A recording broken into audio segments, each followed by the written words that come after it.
by Los Angeles artist Tristan Eaton. These indestructible, double-sided paintings are made from gold, brass, and aluminum, and they celebrate how far humanity has come, as well as how far we still have to go. It includes a beautiful homage to the Saturn V rocket, as well as a nod to Bob and Doug's current ride to space. You can find more images and information about these pieces on SpaceX's social channels. Next, in the spirit of inspiring the next generation of explorers, we wanted to celebrate the class of 2020, from kindergarten all the way through graduate school. SpaceX and NASA invited students from around the world to submit their photo to fly on America's first human spaceflight in nearly a decade. Each graduate's photo was used to create a mosaic image of the planet Earth, which we printed and is being flown aboard Bob and Doug's flight on the Crew Dragon spacecraft. We received nearly 100,000 photos. So thank you and congratulations to all the world's graduates. I am so proud of what we're doing today. And I think about regular people flying in space on a SpaceX rocket one day. When I first went to space, I thought my primary task of installing the Columbus laboratory would be my aha moment, but it was when Peggy Whitson invited us over to the Russian segment to have a meal. She said, "You guys bring the rehydrated vegetables, we'll have the meat." And we're doing this, having this meal, and it's with African American, Asian American, French, German, Russian, the first female commander breaking bread at 17,500 miles an hour, going around the planet every 90 minutes. And when I think of that perspective shift that I got looking out the window, flying over my hometown, flying over Leo's hometown in Paris, flying over Yuri's hometown in Russia, it brought us all together as a civilization. And I think that's what spaceflight does for us. The more people that have the opportunity to go to space will feel like it's an international family of people working together for the good of humanity and all humankind. Absolutely. And it's exactly what that piece of art was all about. Yeah. And following today's mission, we will be one step closer to a future where we can all have that experience. We can all have that orbital perspective and the ability to explore new worlds. In just over an hour from now, Bob and Doug will be the first people to launch on an American vehicle in almost a decade. For the team at SpaceX, it's really hard to put into words how honored we feel about the trust that Bob, Doug, and NASA have put into our team to carry out this critical mission. I worked on Crew Dragon for 2 years, and I can just imagine what all of my friends and colleagues are thinking right now as they sit in anticipation and excitement for what's to come. Absolutely. And speaking of those who have carried the hopes and dreams of science and exploration, we have a few shout outs to share with you from some big fans of NASA and SpaceX. Wow, we're making history again. The NASA program. I am there with you guys in spirit. Bob, Doug, good luck. I know you'll be fine. I'll be watching and got everything crossed, arms, legs. I'm tied in a knot. Can't wait for you to get back safely. This is the first time a U.S.-built rocket has taken people into space in 9 years. It's quite an accomplishment. So for us at the Planetary Society, more rockets means more exploration. More people in space means more exploration. More countries involved in the endeavor of spaceflight means more exploration. This is how we know the cosmos and our place within it. So congratulations, SpaceX. Here's wishing your team, and the crew especially, a safe journey and the joy of discovery. Let's go. And a big thanks to William Shatner and Bill Nye for those well wishes. And while we're keeping an eye on the pad, we want to bring in NASA astronaut Rex Walheim. If that name rings a bell, it's because he flew 3 space shuttle missions to the International Space Station, including the final one by Atlantis, STS-135. He was one of the last 4 people to ascend the tower at Pad 39A and head to space. And he currently is Deputy Director of Safety and Mission Assurance at Johnson Space Center in Houston. Rex Walheim, thanks for joining us. You and Leland actually flew together. Hey, Rex dog. Great flight. Really enjoyed flying with Leland. Hey, old dog. Rex, you flew on the final shuttle mission, we said STS-135 with Doug, in fact. What's it like seeing him in Crew Dragon right now? It's great. This is what we've been looking forward to. You know, after the end of the shuttle program, you know, it was a very important time where we wanted to transition to this commercialization of space flight to allow these commercial companies to take our astronauts to and from the space station. So in the 9 years we've had since we last landed on Atlantis, we've really worked hard for that. We've worked with our SpaceX partners and our Boeing partners, and here we are. Today's the day. We're taking that first step in this new era. What do you remember most about launch day for STS-135? I think it was just you felt the weight of it. The space shuttle was a storied program, 135 flights, and thousands of people had poured their lives into this program to launch probes to the planets, to launch the Hubble Space Telescope, and then, of course, to build the International Space Station. So you knew the incredible accomplishments of this program, and so you wanted to finish strong. And then when it finally became launch day, you'd finished the studying, you'd worked really hard, and now it was time to kind of soak it in. And I think that's what Bob and Doug are doing right now. They're sitting on the vehicle, talking to each other, listening to the sounds, and feeling the vibrations as it starts up. And it's going to be a great experience for them. Hi, Rex. What is your take on private astronauts going to space? I think it's great. I think the more we can do to commercialize space, to make access easier, the better we are. And I think that's part of this whole program. You get the cost down, then more people can afford it. And you get the cost down, you can do more things in space, more science, more research. And it is a transformative experience to fly in space, and I wish more people could see that. When you look out on the planet, like Lehman was talking about earlier, with your crewmates from different countries all around the world, it gives you a different perspective. It gives you a perspective that we're all crewmates on this planet Earth. And we kind of get that now with the pandemic. We understand that we're all in this together. And that's what the space program does. And I want to see more people get a chance to see the Earth from that vantage point. And I think it'll bring us all closer together. Hey, Rex, a very serious question here. The worm or the meatball? Leland, I saw you dissing the worm earlier. How can you do that? The worm is awesome. I'm so glad to have the NASA worm insignia back. It's great. All right. Well, thank you very much, Rex. We appreciate you.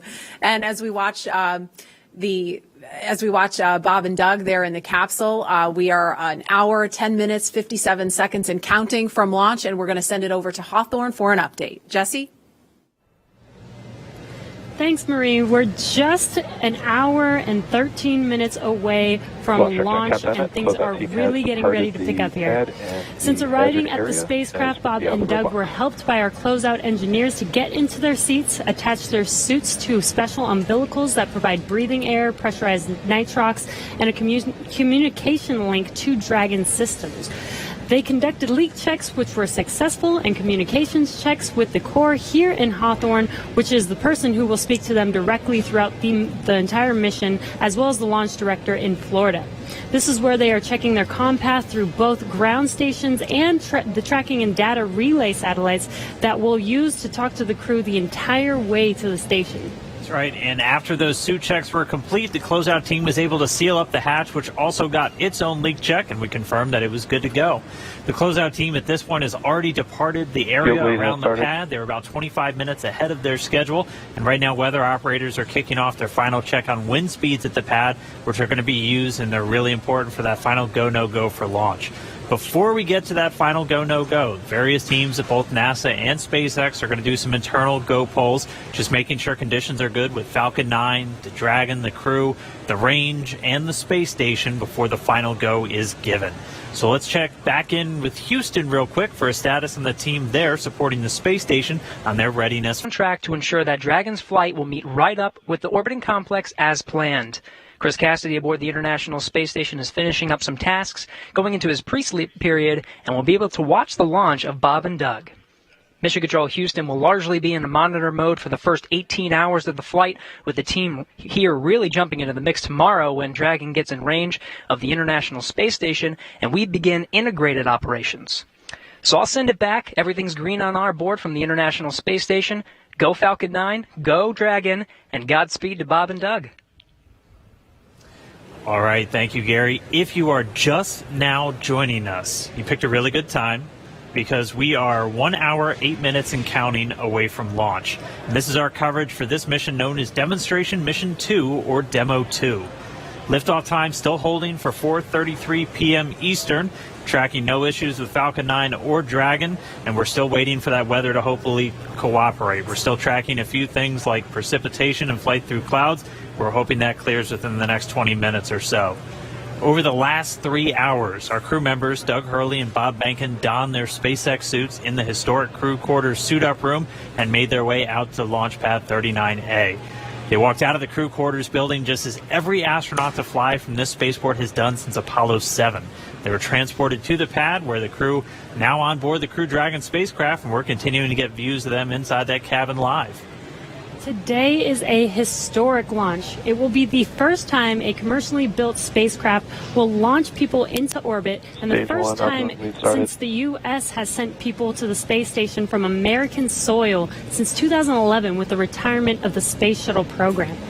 Over the next hour, we will conduct a series of polls to get ready for launch, have Bob and Doug arm the launch escape system, and begin fueling Falcon 9.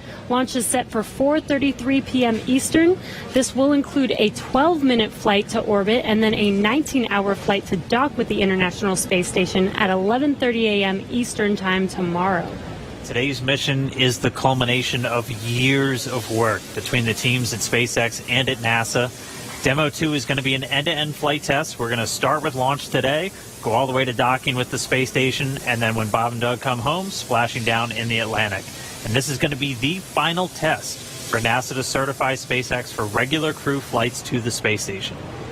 And we've been hearing a little from the crew on board Dragon, which they are currently strapped into their seats, as you can see on your right screen. They're already through their seats, or they've already been strapped into their seats, and through communications and leak checks, they're able to follow all the milestones still ahead on those displays just above them that you can see there. Go ahead. Yeah, we're going to equalize the pressures in the common manifolds just to raise them a little bit. So we will be momentarily cycling the tank isolation valves. I just wanted to let you know for awareness. Just wanted to take a pause to listen into the nets. Okay, we appreciate that, Jay. So they'll be getting insight into all of the Dragon and Falcon 9 systems as we proceed towards launch. At T-minus 1 hour and 7 minutes, let's check in with John Insprucker for a status update on both of those vehicles. What's the update, John? Well, the good news is we've had a smooth countdown this afternoon. SpaceX team is working no technical issues on either the Falcon 9 or the Dragon spacecraft. For the Falcon 9, operators have they're actually still in work. They're going to complete in a few minutes propulsion checkouts that are being done on both the first and second stages. The team will be assessing their launch readiness with a final go, no-go poll. That'll come at T-minus 45 minutes, and that'll be followed by propellant loading starting at T-minus 35 minutes. Now, earlier today, Dragon operators performed a series of checkouts of Dragon's flight systems. The spacecraft is also currently go for launch. Our NASA crew, astronauts Doug Hurley and Bob Behnken, that you can see inside the Dragon capsule on the right-hand side of the display, they are currently going through the various screens, simple checks. Their hatch is closed, suit leak checks are complete, comp checks are good. The next major event for Dragon is going to be retract of the crew access arm that you can see on the left monitor up alongside the Dragon capsule. That's going to happen somewhere between 45 and 42 minutes before liftoff. Now, the big one right now is the range. The range is currently red for launch from historic pad 39A. Now, the air and the sea space is clear, and the worldwide network of ground stations, as well as the tracking and data relay satellites, they are ready to support Dragon as it heads into orbit. But the range is red for the weather. We recently did clear, we went green for lightning, but we are still violating several constraints. Rain, cumulus clouds, field mills, which is essentially you can tell that the atmosphere is energized around the launch site. We are expecting that we'll possibly clear that. We're going to hear a weather briefing at 1 hour with the expectation that those conditions may clear shortly afterwards and allow us to move into propellant loading. Also, we've been releasing balloons. What we're seeing at the upper altitudes is conditions look good for Falcon 9 with Dragon. No concerns have been expressed by the GNC guidance team right now. Now, as a reminder, today we have an instantaneous launch window at 4:33:35 Eastern Daylight Saving Time, or just past 33 minutes after the upcoming hour. So we get one chance at it today. But currently, T-minus 1 hour and 3 minutes, just passing that. Falcon 9 Dragon are go. The range is ready to support, but now we're waiting on the weather, as we've been expecting all afternoon. Thanks, John. We've got an extensive history now of flying Falcon 9 from the Florida coast, and just last year completed a test run of the mission that we're less than an hour from beginning here today. Yeah, the purpose of that mission was to demonstrate Dragon's capability to safely and reliably fly to and from the International Space Station. The success of Demo 1 was a really exciting moment, and it paved the way for today's mission, where we are just moments away, hopefully if we get that weather, from flying U.S. astronauts from U.S. soil for the first time since 2011. Dragon and Falcon 9 together have years of operational experience, or what we refer to as flight heritage. As I mentioned earlier, SpaceX has successfully completed 21 flights of Dragon to and from orbit since 2010, including 20 trips to the International Space Station. Not only have we conducted thousands of hours of testing, we've also enhanced and added a number of safety features to Dragon. Much of what was learned with the cargo Dragon was leveraged in the design of this vehicle. Valve cycling is complete, expected behavior, and wanted to hear if you were able to hear those. We actually did, Jay. We were just making a comment about that. I heard some clicking, and Bob watched it on the systems display, so absolutely. Copy all. And that again right there, that's the crew talking to the Corps here in Hawthorne, California, who's going to be talking to them throughout their ascent uphill today. So they were just doing a quick checkout. Bob and Doug confirmed they were able to hear it. Sounds like everything's still good, so still no issues with Falcon or Dragon. Back to what we were talking through as we're describing these systems, a lot of what SpaceX did with Cargo Dragon has been leveraged into this Crew Dragon. The vehicle is designed to be fully autonomous, which means it can basically fly itself, but it also features a full manual override capability if the crew needs to take control in case of emergency. Many of the other enhancements help towards SpaceX's goal of reusability and less refurbishment time between missions. So let's take a closer look at some of these advancements. Standing at almost 27 feet tall from bottom of the trunk to top of the nose cone, Crew Dragon's composed of two main elements. We have the capsule up top, which is designed to hold the crew and any pressurized cargo, and then an unpressurized section known as the trunk on the bottom. And the nose cone at the top of the capsule protects the docking system as well as the guidance navigation control system, or what we call GNC. The nose cone opens for docking and remains attached to the Crew Dragon spacecraft, unlike the previous version of Dragon, and that helps towards our reusability Dragon efforts. SpaceX, we are at T-minus 1 hour. You are go for section 6. When ready, report go for launch. SpaceX Dragon will put section 6 in work. So the crew just has a couple checks, Copy. and when they are ready for launch, we're going to hear them report to the Corps that they are go for launch.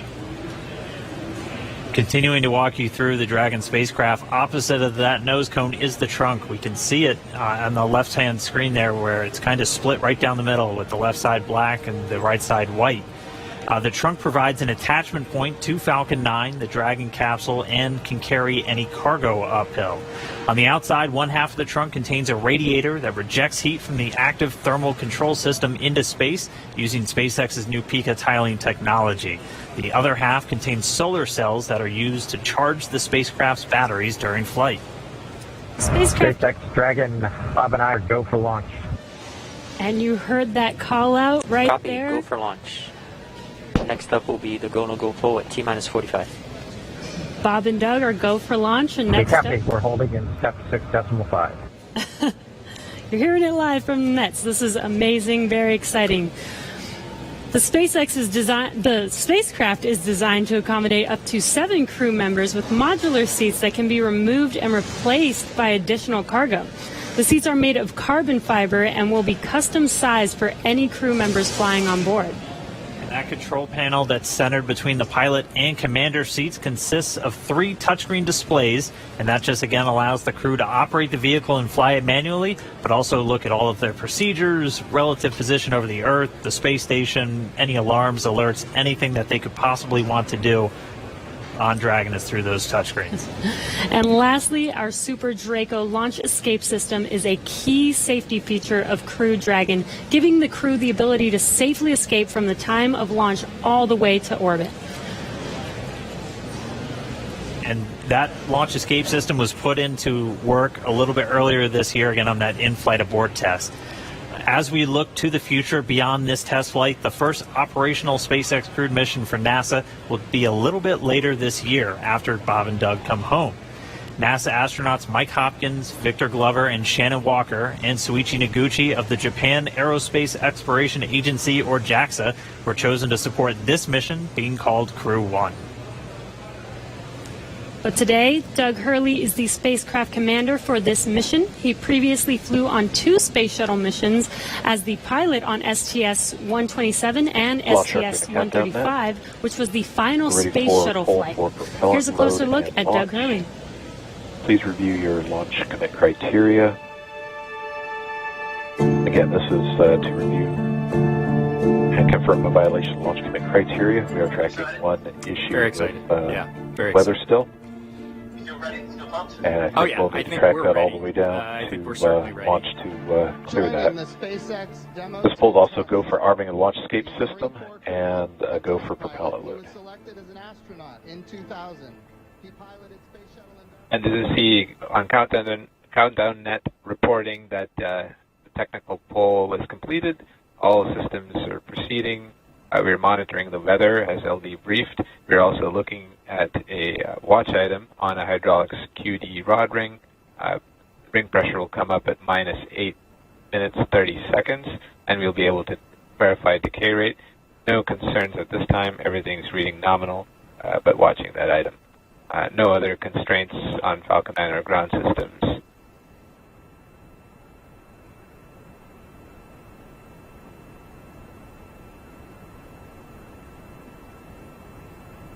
Stage 2 RP1 bleed is complete.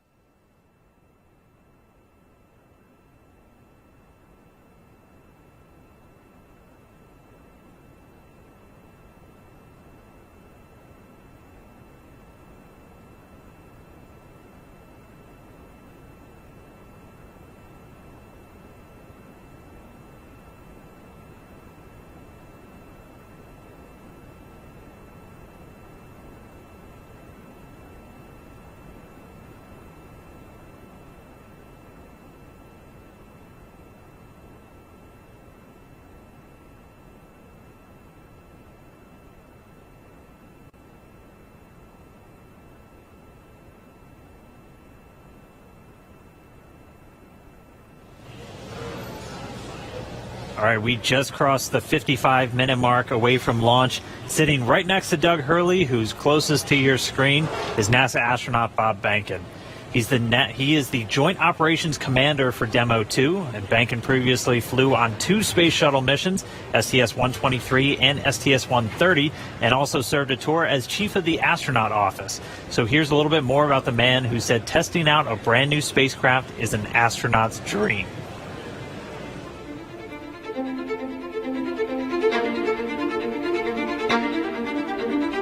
When you go through the launch day preparations, there's a lot of moments that kind of stand out to you. One is the kind of the celebratory piece of it, which is that you're walking out of the suit up room and getting in the vehicle that's going to take you to the launch pad. When you close the hatch, that's really when Doug and I are in the vehicle, and it's our vehicle, and we're really in control of the mission at that point. Test pilots, their task proved that man could fly into orbit around the Earth and return live and well to talk about it. There's always a balance of managing risk as you go forward to execute a test point and figuring out a way to collect the data. We hear a sound. Okay, is that sound an expected sound? Or we see a light, is that light an expected light? What's the source of it? Does it sync up with something else that's going on or not? So trying to dissect all of that in real time in your head is, A lot of things happen like that on launching of a vehicle. From St. Anne, Missouri, he is an Air Force colonel and flight test engineer. He flew aboard Space Shuttle Endeavour twice. Introducing NASA astronaut Bob Behnken.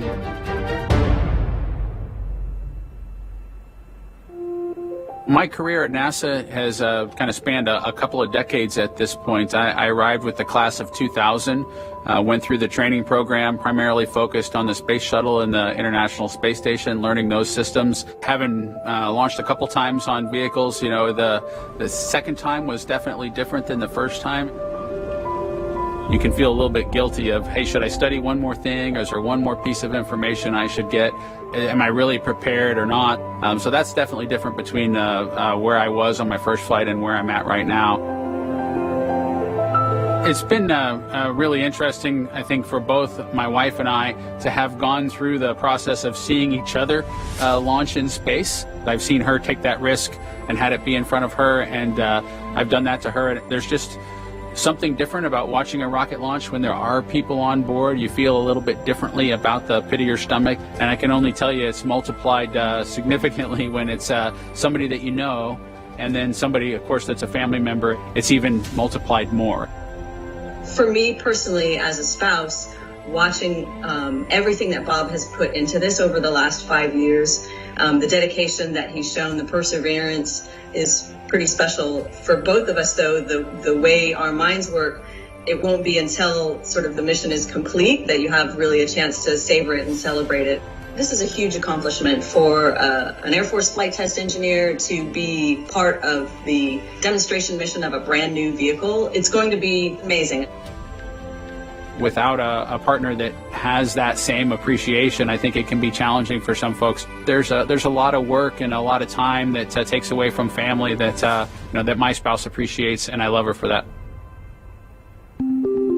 Really, my role on the Demo 2 mission is to make sure that we get this vehicle tested and evaluated so that we can move on to more operational missions at the International Space Station. We've got a lot of objectives on board the vehicle that we need to accomplish to really make sure that it's good to go. We'll make sure all those systems are working during the test flight so that the future missions will have them available even if they don't plan to utilize them. Through years of the NASA team, I'm helping to share that experience and teaching them the lessons that we've learned by going through this. Now there's another capability in the U.S. besides NASA to operate something of this magnitude. When is the last time humans launched on a new vehicle? Certainly on the American side, it's been several decades. Now we're at a time when we've got multiple vehicles under development. It's a great time from a space exploration time frame just to see all that happening, and it's because of this nurturing of the environment, being able to pull in a wider group of people who can contribute towards human spaceflight. It's a super cool time. On a deeply personal level, I'm really excited that my son is get a chance to see me launch into space. Being an astronaut has been a little bit of an abstraction thing for him because he's seen me do it in old videos, but he hasn't seen me do it for real. And so I'm excited for him to see this launch. I want to thank the entire Commercial Crew Program team that's worked together to get to this point where we've got vehicles in the launch pad ready to head to the International Space Station.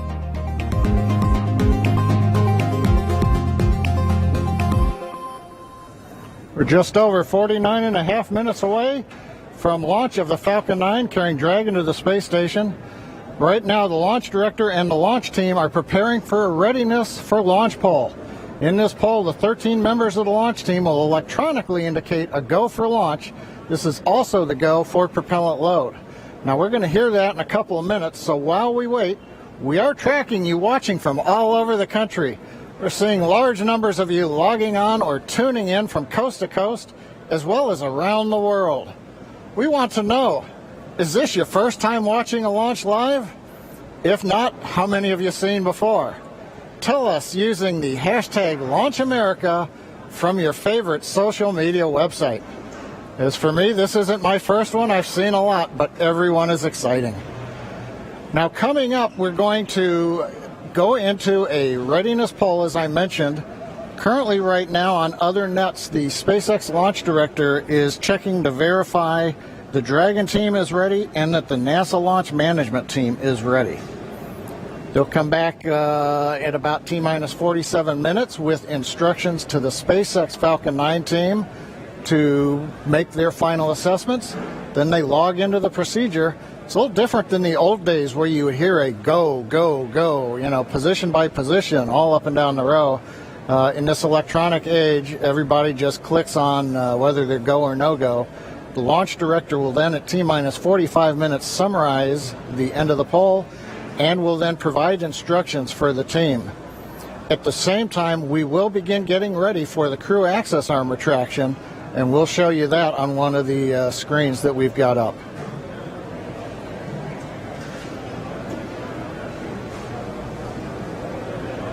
Now currently we are continuing to monitor the weather. The weather is still red. It is improving. We're looking at one cell between the radar and the pad. We're keeping our fingers crossed that conditions will improve, but we're going to be watching that for about another 15 minutes. So it looks like we're going to be good to begin propellant load once we hear the polls, but we still have to get the get the range green so that we can actually do the launch in just 47 minutes from now. Let's listen to the countdown net for a moment.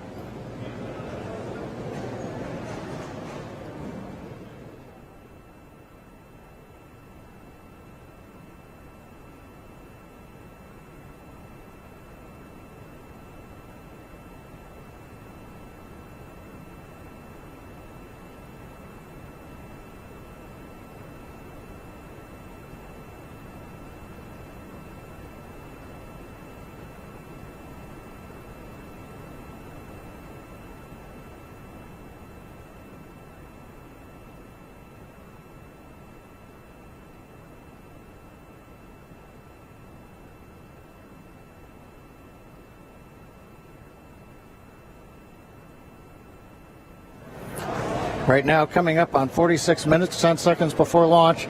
Didn't hear any significant chatter coming over countdown one. Yes, launch director in the countdown net. Poll is complete, and we have a go to proceed with propellant load. Launch control, proceed with swing into crew arm. Arming crew arm movement for T-minus 45 minutes. Thank you, launch control. A reminder in control room on hold and launch escape protocol. For non-urgent no-go conditions, brief CE or LD, and it will approve aborting the launch auto sequence and proceed to launch abort. For urgent issues affecting the safety of the operation, operators shall call hold, hold, hold on the countdown net. Launch control will abort the launch auto sequence immediately and proceed into the launch abort auto sequence. Operators shall also advise the launch director whether structural breakup or fire is imminent or occurring for Dragon manual escape flight rules. Remainder on fire alarm instructions. Here in Fire Room 4, in the event of a fire alarm, key operators, previously briefed, will remain at their post while the alarm is evaluated. In the event that personal safety is threatened, we will evacuate to the south-facing emergency exit, which leads directly outside. One final reminder, we'll be arming the launch escape system momentarily. Need all personnel, please stay in your seats from now through orbit insertion and Dragon separation from the second stage. Rear access arm retract has started. And you've heard Mike Taylor, the SpaceX launch director, give instructions to the team. We've also just heard the call. The crew access arm retraction is underway. Great view from the camera inside the White Room as we see the arm moving away from the Dragon capsule, one of the major events necessary to get down to T0. The next one coming up will be arming of the escape system on the Dragon capsule. Now, right now, the next plan for Falcon 9, T-minus 35 minutes, we will begin loading propellant onto the first and second stages. Now, currently, Falcon 9's looking good. Dragon's looking good. The range continues to be go for launch in terms of the clearance around the launch pad, both the air and the sea space. Looking at the flight corridor, the ground stations, the NASA tracking and data relay satellites are ready to support. And we just continue to monitor the weather. Our team is getting constant updates. We're monitoring weather data sensors around the launch site, looking to make sure that we can get everything into the green position. The one that we're mostly looking at right now is how much rain we're going to get between now and liftoff, whether it's just going to be mild precipitation that's within the rules for loading propellant. That's what the expectation is, but we're going to continue to watch that. So fingers crossed, but right now coming up at T-minus 43 minutes, 18 seconds and counting, everything but the weather's go, and the weather is trending in the right direction. So we've got our fingers crossed here.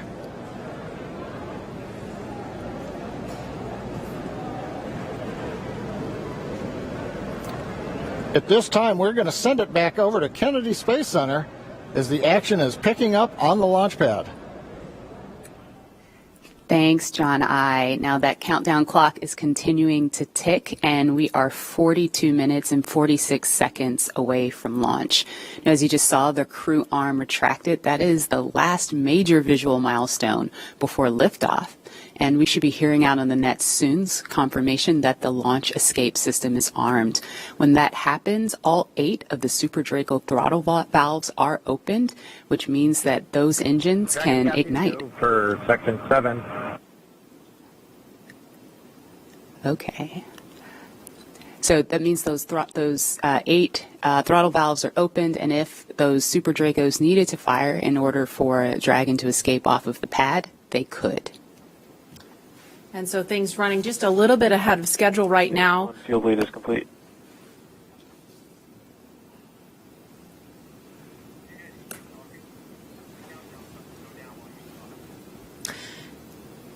Now, we just saw the crew access arm retract just a minute ago. We saw NASA astronauts Doug Hurley. In 7.2, our visors are closed, and we're arming the launch escape system. So we just heard the astronauts confirm that they are about to arm the launch escape system.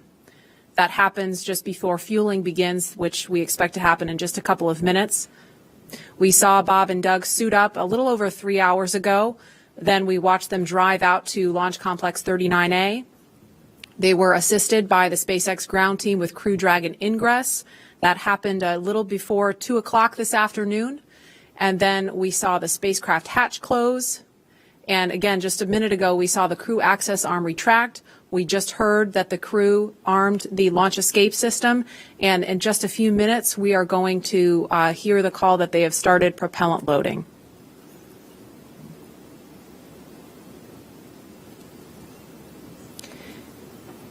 Launch escape system is verified armed. So we just heard that verification that the launch escape system is armed. We're switching to GN2.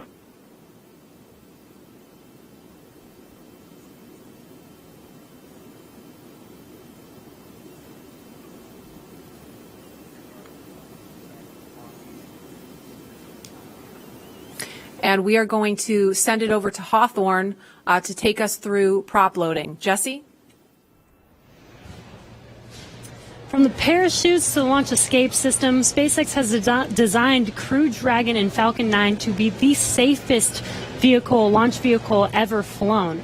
And joining us today, we have SpaceX's Nick Picone, who was our mission manager for our in-flight abort mission earlier this year and currently works on the Starlink team. Thanks for joining us, Nick. Hey, Jesse. I'm here at the Launch and Landing Recovery Center with the recovery team and our Dragon ground operations team monitoring the launch. Awesome. Can you tell us more about the critical safety features on this new version of Dragon?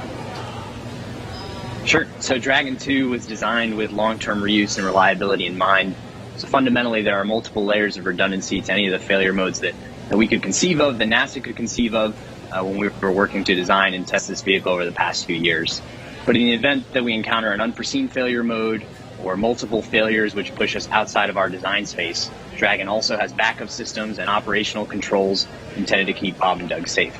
I'm sure you've heard a lot about it today, but the launch escape system is the primary backup system that we have from the moment that the vehicle is here on pad being fueled all the way up until orbital insertion.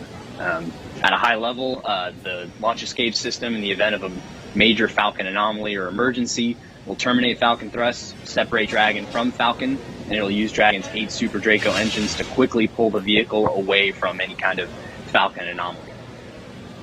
And you talked a lot about the launch escape system. How exactly is that activated? Is it autonomous? Is it manually activated?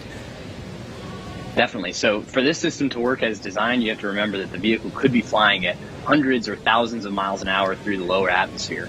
So it's really important that it's extremely fast and highly reliable with very low chance of false positives.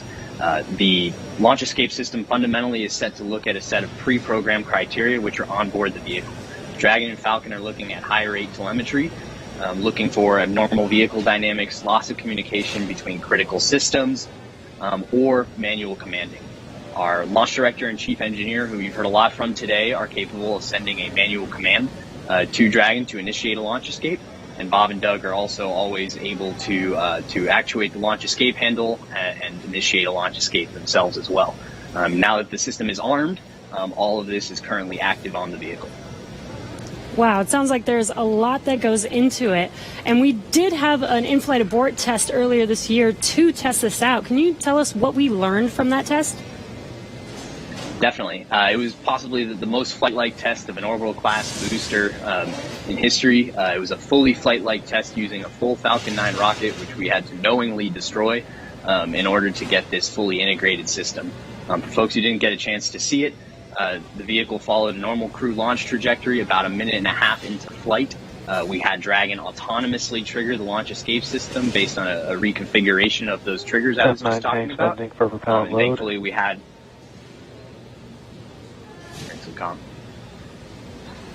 we continued through flight, had a successful parachute deployment and splashdown, and we did see Falcon rather spectacularly blow up about 10 seconds after separation. It's important to recognize that all of that happens from command to actual separation of the vehicle in under half a second. Wow, yeah, that sounds amazing. Thank you so much, Nick, for joining us and talking through those details with us. Enjoy the launch today. So we're going to send it back to KSC with Lauren. Thank you, Jesse. We are about a minute and a half away from propellant load. At T-minus 35 minutes, we should hear the call out on the nets that propellant load has started. So that's about a minute and 13 seconds away.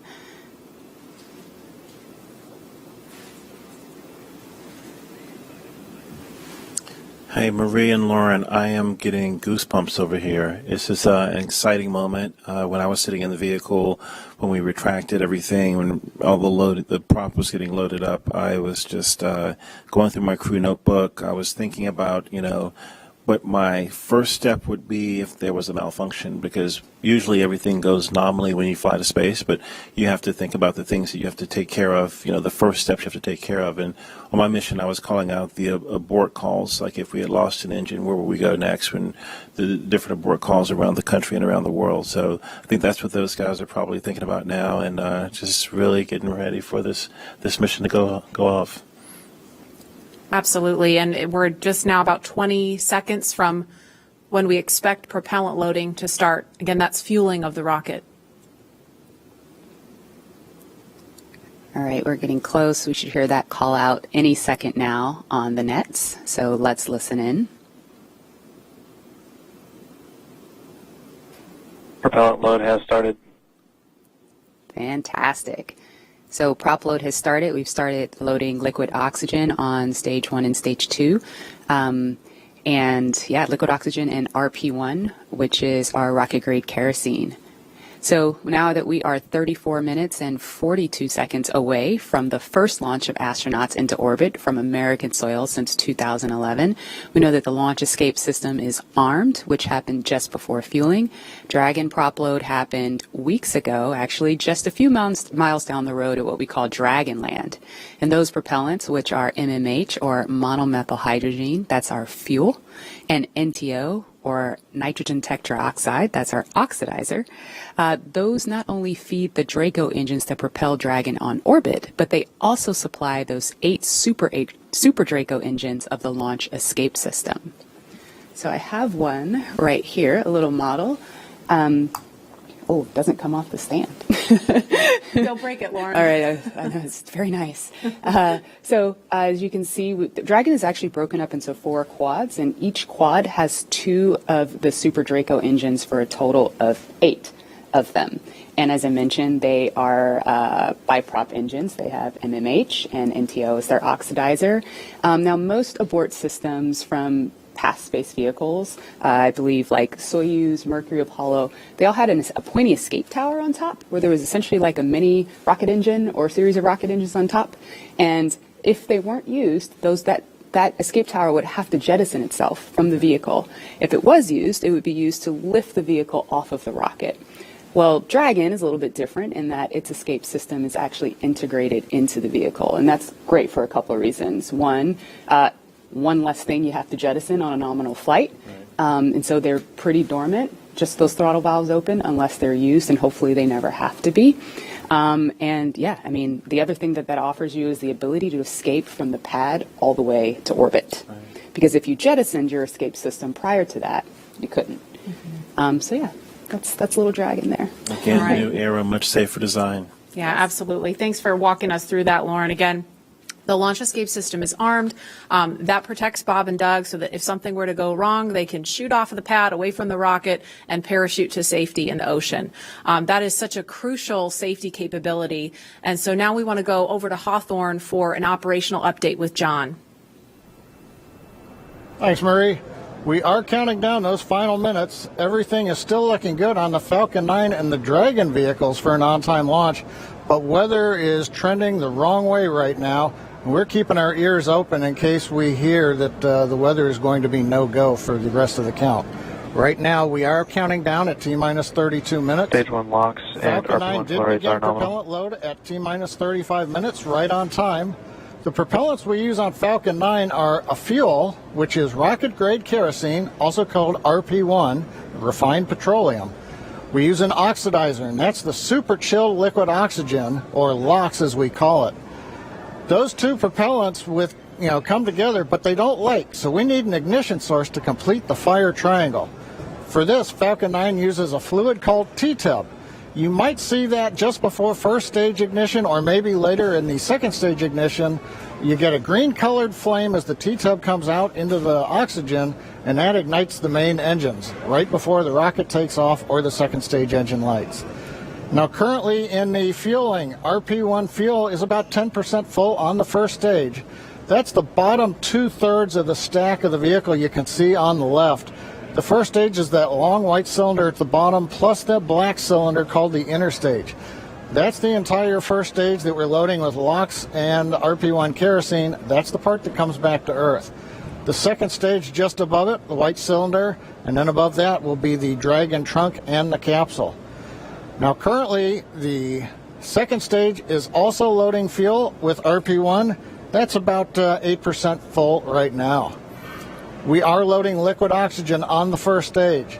The second stage liquid oxygen load will begin at T-minus 16.5 minutes if the weather cooperates. So LOX loading will then continue on both the first and second stage until the last few minutes of the countdown. Helium loading is also underway into pressure vessels on the second stage. We use that to pressurize the tanks in flight as the propellant is being pulled out by the Merlin turbopumps. Dragon on board the spacecraft. You can see the astronauts are monitoring systems while propellant is loaded into the Falcon 9. Now when we flew the first demo flight last year and then the in-flight escape test earlier this year, the sounds inside the Dragon capsule were recorded. So as part of the training, the sounds of the propellant loading were played back to acclimate the crew to what they're experiencing now. I'm listening to some discussion on one of the back nets, trying to track where we are with the weather criteria. We're just passing another weather gate right now, trying to see whether or not the conditions are go. In certain situations, when the weather is no-go, you have to wait 30 minutes, and we are now inside of 30 minutes. But if the cloud moves away, if the conditions improve, we may be able to continue the countdown for another 14 minutes and reassess. So we're waiting to see whether or not we can continue the count. Currently we are. The range, they're ready to support with no problems in the air and the sea space area. But again, the weather, that's the one that's looking bad, and we're going to continue to listen. And as a reminder, today we have an instantaneous launch time. So at this point, if we hear a hold for any reason, we're going to have to stand down and target our backup launch opportunity on May 30th.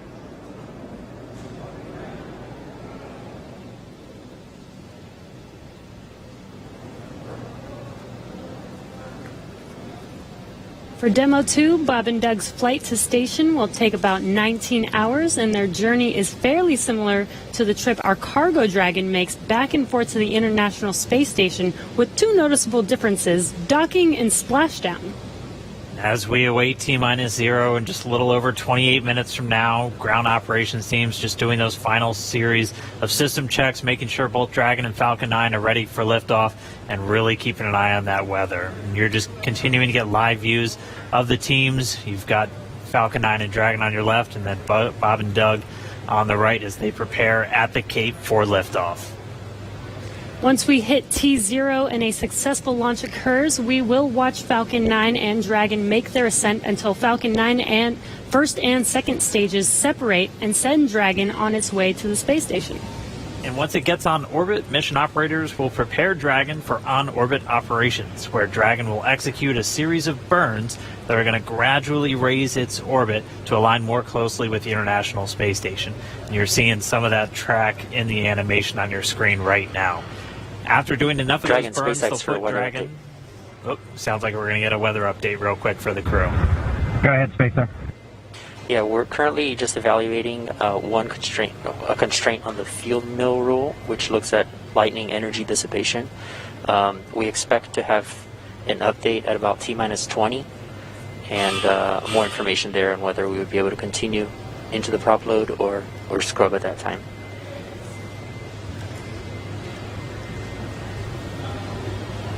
Okay, Jay, thanks for the update. We appreciate it.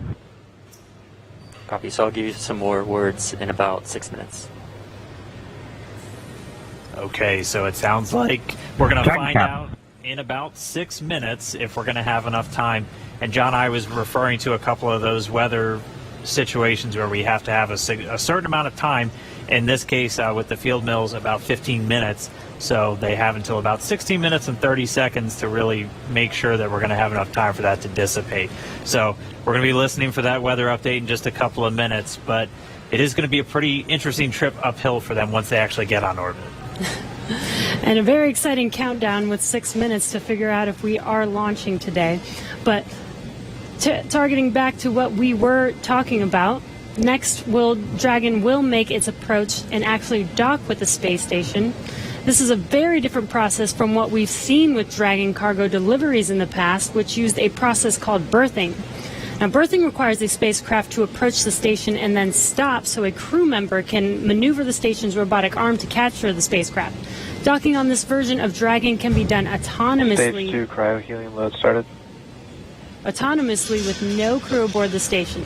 It's typically a faster process, both when arriving and leaving, but it does still require pinpoint accuracy to approach safely. Once captured, a spacecraft then gets attached to a common berthing mechanism. It's the same type of port that we use to connect each of the modules together on board station. It's a little bit slower process than docking, but the hatches are significantly larger than docking ports, which makes them perfect for bringing up large cargo items. And Dragon will spend up to 120 days docked before preparing to return home. Following successful completion of Dragon's test objectives and cargo loading operations, the crew will close out the cabin, perform final system checks, and configure the vehicle for undocking. Once the automated undocking sequence is complete, Dragon will complete 2 departure burns using its Draco engines, pushing it away from the space station. And then after Dragon departs the station, it's ready for its trip home. And that'll have deorbit entry and landing and a number of other operations. If you're looking at this animation, it might look like we're playing the one we played originally in reverse, because that's kind of how it goes, but just a little bit quicker. All of the operations following the final departure maneuver will include things like trunk separation, closing that nose cone again, executing a deorbit burn, and once they're inside the atmosphere, deploying drogue and then main parachutes, and then finally splashing down off the Florida coast, at which teams will move in, get Bob and Doug up out of the water, and get them out of the capsule once they're on the boat. So we have 4 minutes now until we get that next expected weather update. Let's go down now to the team at Kennedy. Murray? All right, thanks, Dan. If you're just joining us, we are now T-minus 23 minutes and 48 seconds from the first launch of astronauts to the International Space Station from U.S. soil in 9 years. We're going to find out in less than 4 minutes if the weather looks good for that. And this will mark the beginning of a new era where more people will be able to fly to space than ever before. In fact, we took a poll a little bit earlier to ask you if you had the opportunity to fly to space, would you go? And 86% of those of you watching answered that you would go to space. That's an incredible number. I think, realizing that you don't have to be a military astronaut or a NASA astronaut to fly in space. You can be a regular civilian, just a regular person going up to space on a SpaceX type rocket. So I think that's why the numbers are so high. Yeah, and we are really thrilled to see all the folks watching along online. I know we certainly hope that that this is a go, but we're going to hear a little bit of a weather update in less than 3 minutes now. And Leland, I know they're waiting for a weather update, and they've come, almost all the way down the count. What do you think Bob and Doug are thinking about right now? We on SES 129, we were having some weather problems, and I think we were getting close to the countdown, and then it seemed like the sky just cleared up right above our heads. We saw it, and we knew where we were going. And, we always know that, you can have any types of delays, fuel prop delays, all kinds of things that can happen, but we've trained over and over and over again for these types of scenarios. And so, we want to be safe. We want to be safe for our families, and we'll, do this another day if it doesn't work with the weather. I love that John I always says weather. It's that thing that everybody talks about, but no one can do anything about it. I know. And it is this interesting thing of just, succumbing to Mother Earth. She's going to tell us if we can go or not today. Right. Yeah. Well, if it happens, look at it this way. Bob and Doug got one really great rehearsal in, right? It's always best to practice and practice and practice, yes. So again, we're less than 2 minutes now from that weather update that is going to go directly to Bob and Doug, and we will quiet down so we can listen in for that, because I know we can't wait to find out what that is. And those of you watching that have been following along, we are eagerly awaiting to hear whether the weather is going to be a showstopper today.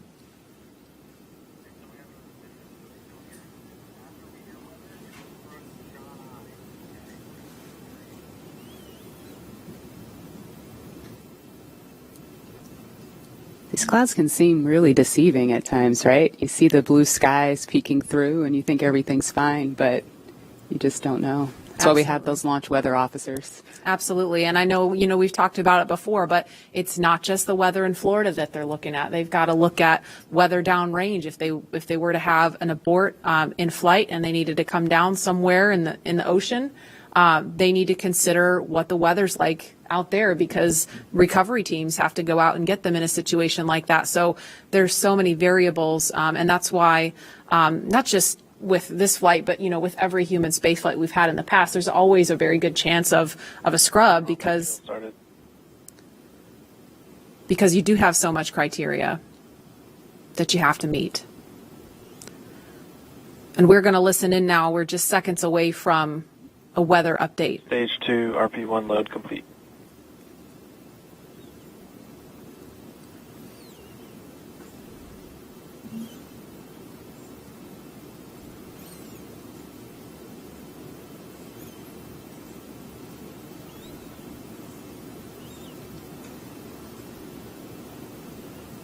That is liquid oxygen you see venting off the rocket. That's completely normal and expected.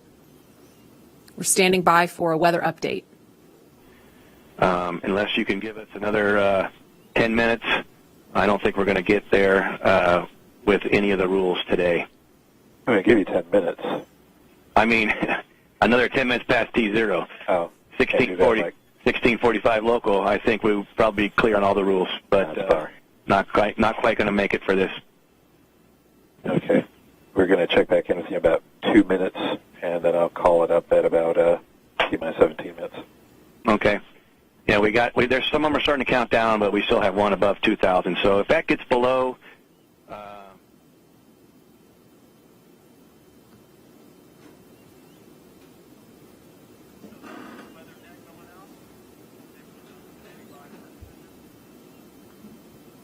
And that didn't sound great right there. That was the weather net going out, but we're still standing by for a final decision.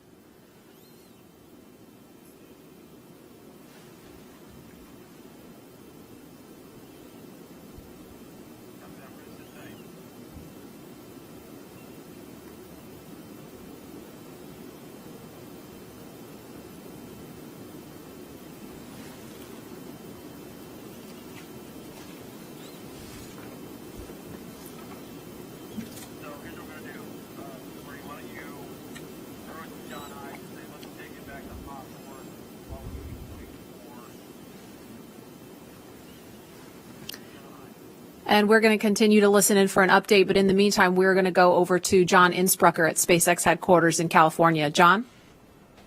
And Dragon SpaceX on weather. We're still T-minus 18 minutes and counting. LD is we are still red on weather. Expect an update from LD. We're waiting in about another minute for one final check with weather. We're going to check at T-minus 17 minutes possibly. We don't really expect that things will have improved. The weather officer was not optimistic that the weather would clear up that rapidly. We did hear the launch director, Mike Taylor, joke that, you know, if we could move 10 more minutes past the T0, weather conditions may improve, but Mike was not able to do that. We have an instantaneous window today. So at 17 minutes, we want to make that call because shortly after that, we will begin loading liquid oxygen onto the second stage. So if we're not going to have the opportunity to launch, if the clock's going to run out, stand by. Continue to violate a couple different weather rules that we now do not expect to clear in time to allow for a launch today. We go ahead and end today's launch attempt. Launch control would end the launch auto sequence and proceed into the launch abort auto sequence, please. Launch abort has started.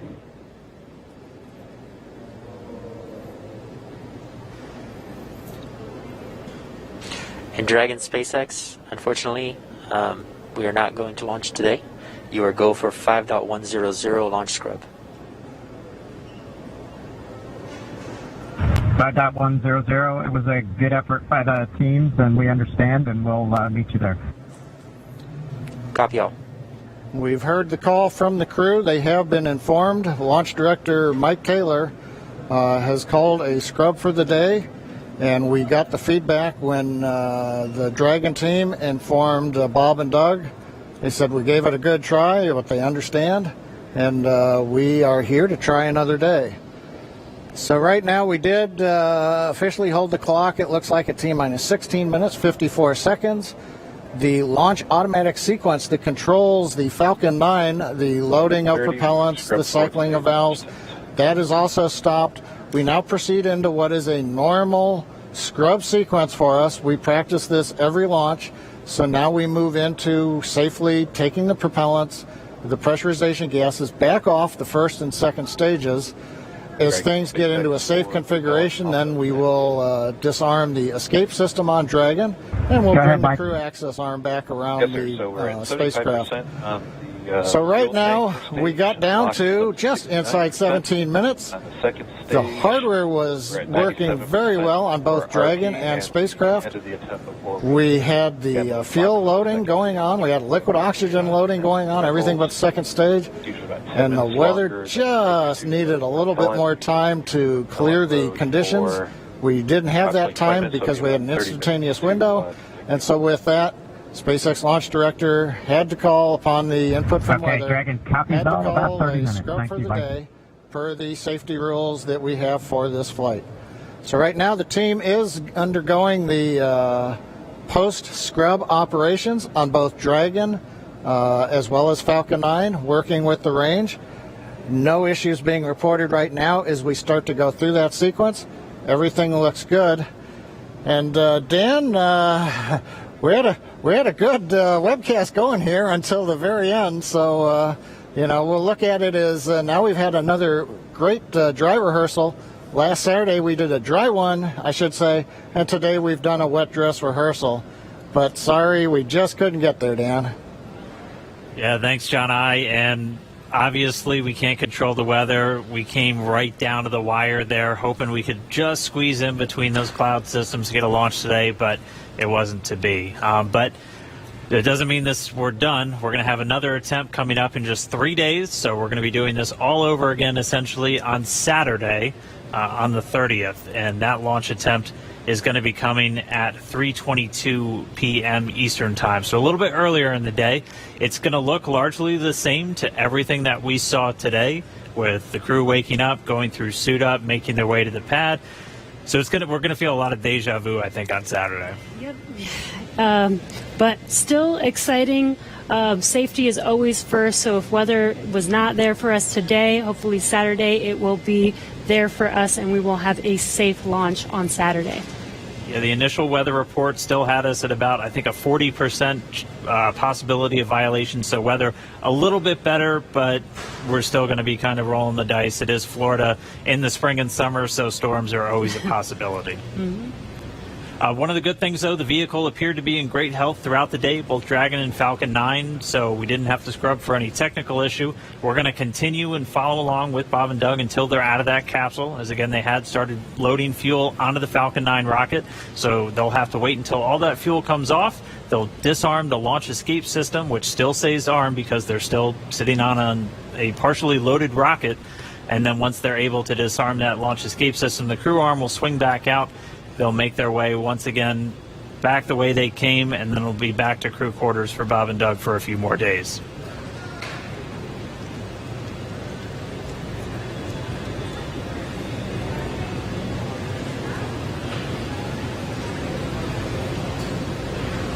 But if you're just now tuning in, wondering why we're not still counting down, we did have a launch scrub today. We were just a little under 17 minutes. Stage 1 LOX and fuel flow rates are nominal for offload.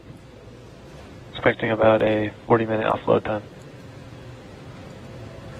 And so that call out, the LOX, the liquid oxygen fuel pumping out of the first stage of the Falcon 9, everything looking good with that.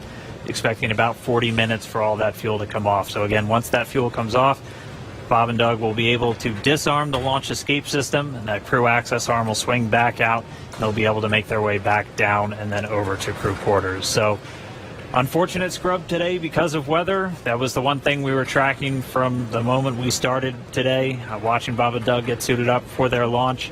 We did abort today's launch, or scrub today's launch, with a little under 17 minutes to go until our T0 time, which was 4:33. So that's going to move us to our next attempt, which is coming up on Saturday, and that time is going to be 3:22 p.m. Eastern time, so a little bit earlier in the day for Bob and Doug and for everybody else watching around the world. They're still going to have a 19-hour flight to station if that's when we launch, and a lot of the stuff that we saw today is going to look very similar, but we're just going to have to try again, cross our fingers, hope for a little bit better weather the next time. And again, this goes with every launch. We do track everything all the way down to T0 to make sure that everything is go, making sure that the range is go, weather is go. So this is standard procedure. We always tend to make sure that we have a backup day, launch day, in case we do have scrubs like today. So this is pretty normal and standard. Nothing to be worried about. Again, we do this for the safety of our vehicles, as well as today we had astronauts on our vehicle. So even bigger reason for us to make sure that we have safe weather for them to fly. And just a reminder for everyone still tuned in, it takes about 40 minutes for all of this propellant to come off of the Falcon 9. And while it is offloading that launch escape system on Dragon, which is designed to pull the capsule away if there's any issue with the rocket or anything on the pad, that is still armed. So we're going to continue to stay with this until all the propellant's off, and then we'll see the launch escape system get disarmed. Bob and Doug will be able to open up their visors again. The crew access arm will swing back out and link up with Dragon, and they'll make their way off and then down the tower at the pad. But if you're just now tuning in, no launch today. We did have to scrub because of weather. We're going to be moving to our second attempt on Saturday, just a little bit earlier in the afternoon. Just going to continue to stand by as this propellant comes off. We heard a call that everything was going nominally or as expected so far. And then once all the propellant's off, we should see Bob and Doug make their way out of Dragon shortly after.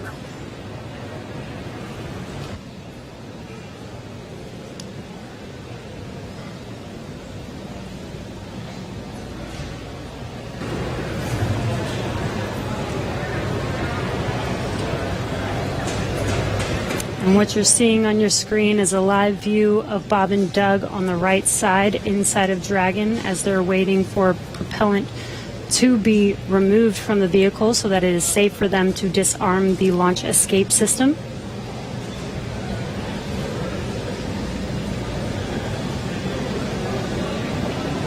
And this will take a bit of time, so we are going to stay live with you to watch this as they exit the vehicle eventually and come down from standing down on launch today. Up until the point of the scrub, we had a really clean countdown, weren't tracking any issues with Falcon 9 or the Dragon spacecraft, so always a good thing to see. We did have to scrub because of that weather.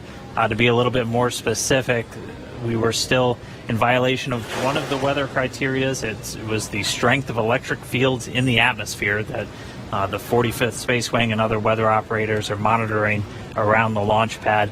And that's one of those rules where we need a certain amount of time if we're in a violation. In this case, nominal, roughly 50% on stage 1 locks in, fuel 85% on stage 2 fuel. So the propellant offload on Falcon 9 continuing to go well. But we needed a little bit more time if we were going to be able to clear that launch weather constraint.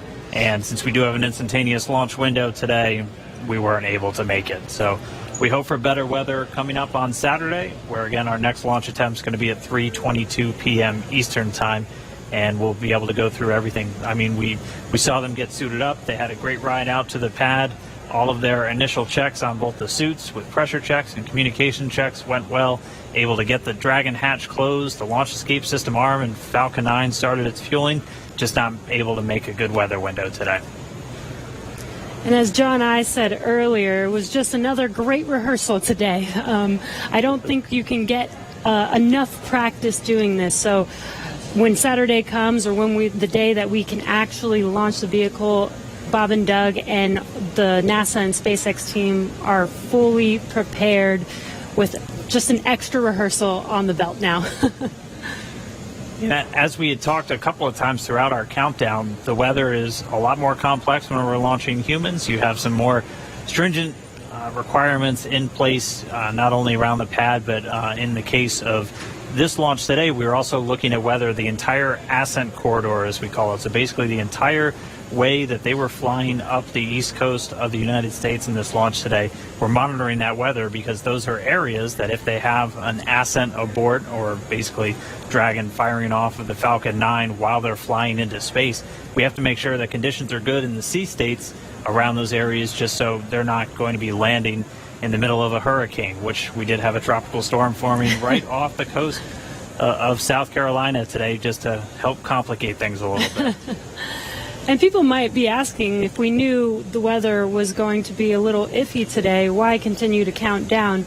Well, that is the reason why we do all these checks all the way to count down. In Florida, the weather is, pretty sporadic. Sometimes a thunderstorm or hurricane will pass through. Within 20 minutes, it's gone, and we could have clear skies for a safe launch. So we continued as scheduled. Standard procedure again to just continue to monitor weather all the way down to the last minutes of the count, and we see what happens. So today, unfortunately, we did scrub for weather, but we will attempt again this Saturday on May 30th.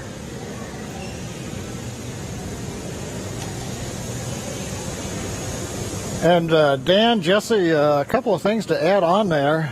Right now we are 11 minutes after the scrub was called. Liquid oxygen and fuel are coming off of the first stage. Hard to tell from the view. It's still a little misty around the tank because there's locks on board. But we're between half and a third of each of the fuel and LOX tanks filled on the first stage. So propellant coming out right per plan.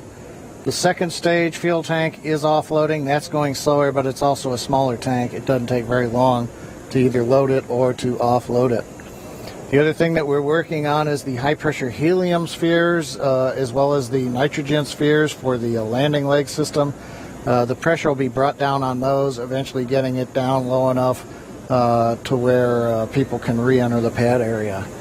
So right now the team is preparing, once they get a permission, the SpaceX ingress-egress technician team will come back inside the caution area around the pad, make their way up when conditions are right, open up the hatch and assist the astronauts out of the Dragon.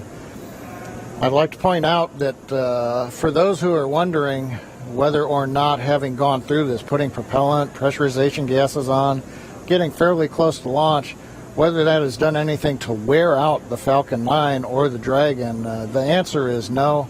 If you can recall, the Falcon 9 is designed for at least 10 flights, and about the time we get up to a 10th flight, we'll be doing testing to find that we probably got enough margin to continue keep flying.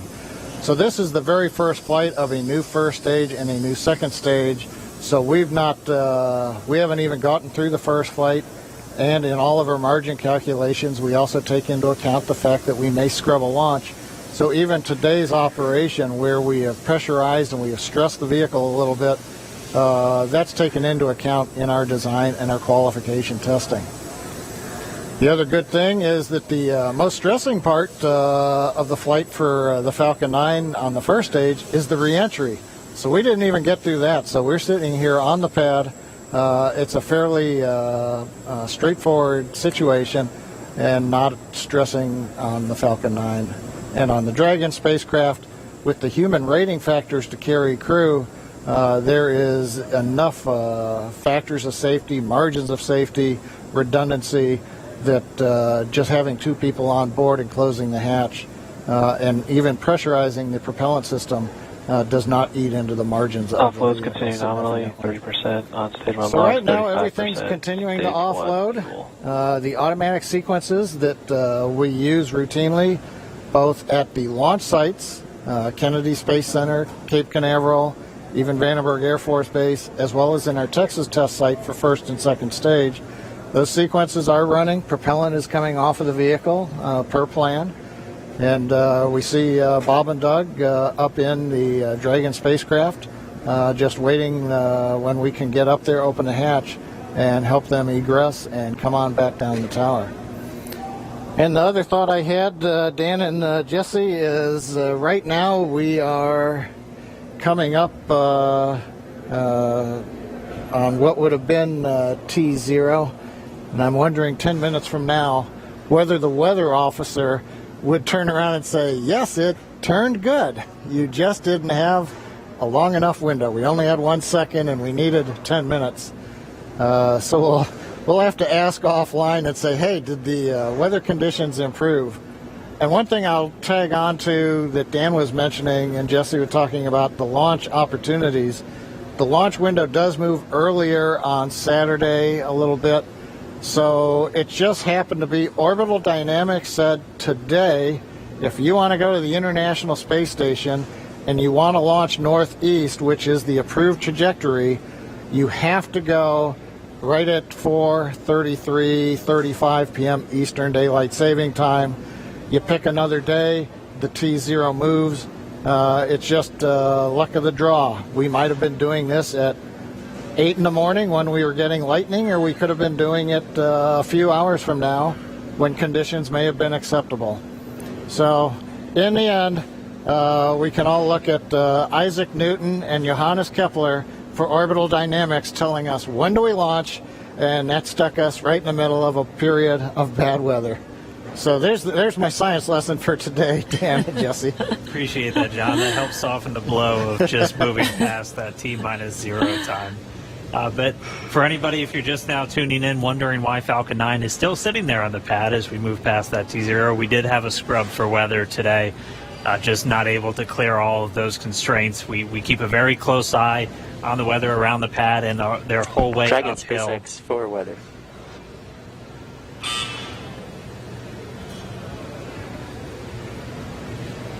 Right now, Bob and Doug are still inside of Dragon. Go ahead for weather.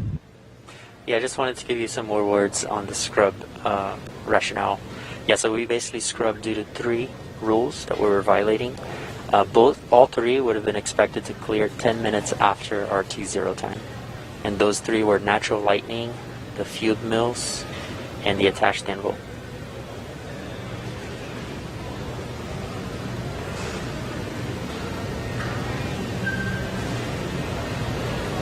Yeah, we copy, Jay. We appreciate that update. We could see some raindrops on the windows, and just figured that whatever it was too close to the launch pad at the time we needed it not to be. So we appreciate that and understand that everybody's probably a little bit bummed out. It's just part of the deal. Everybody was ready today, and we appreciate that, and the ship was great.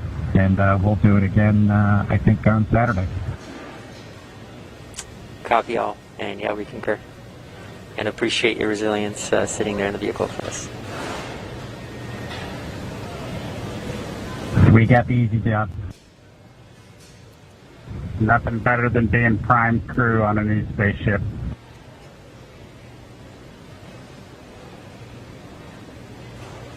Copy that.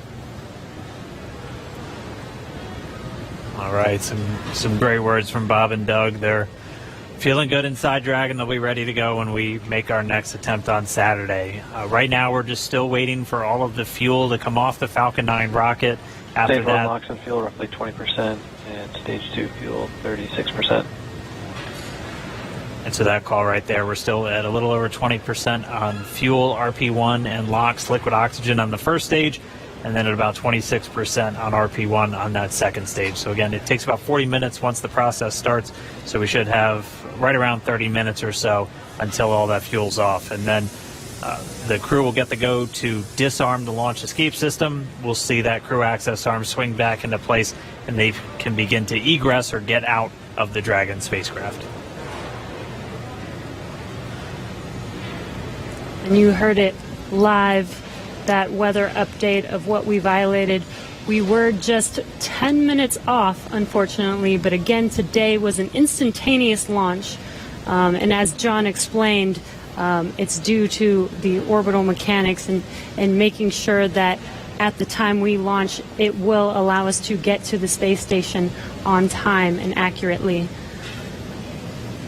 So you can see on your right screen, Bob and Doug are patiently waiting. They do still have their visors on and still strapped into their seats. The launch escape system is still armed right now as we are offloading fuel, and will not disarm until prop offload is complete. And this is just to ensure the safety of Bob and Doug and make sure that they can egress safely from the rocket.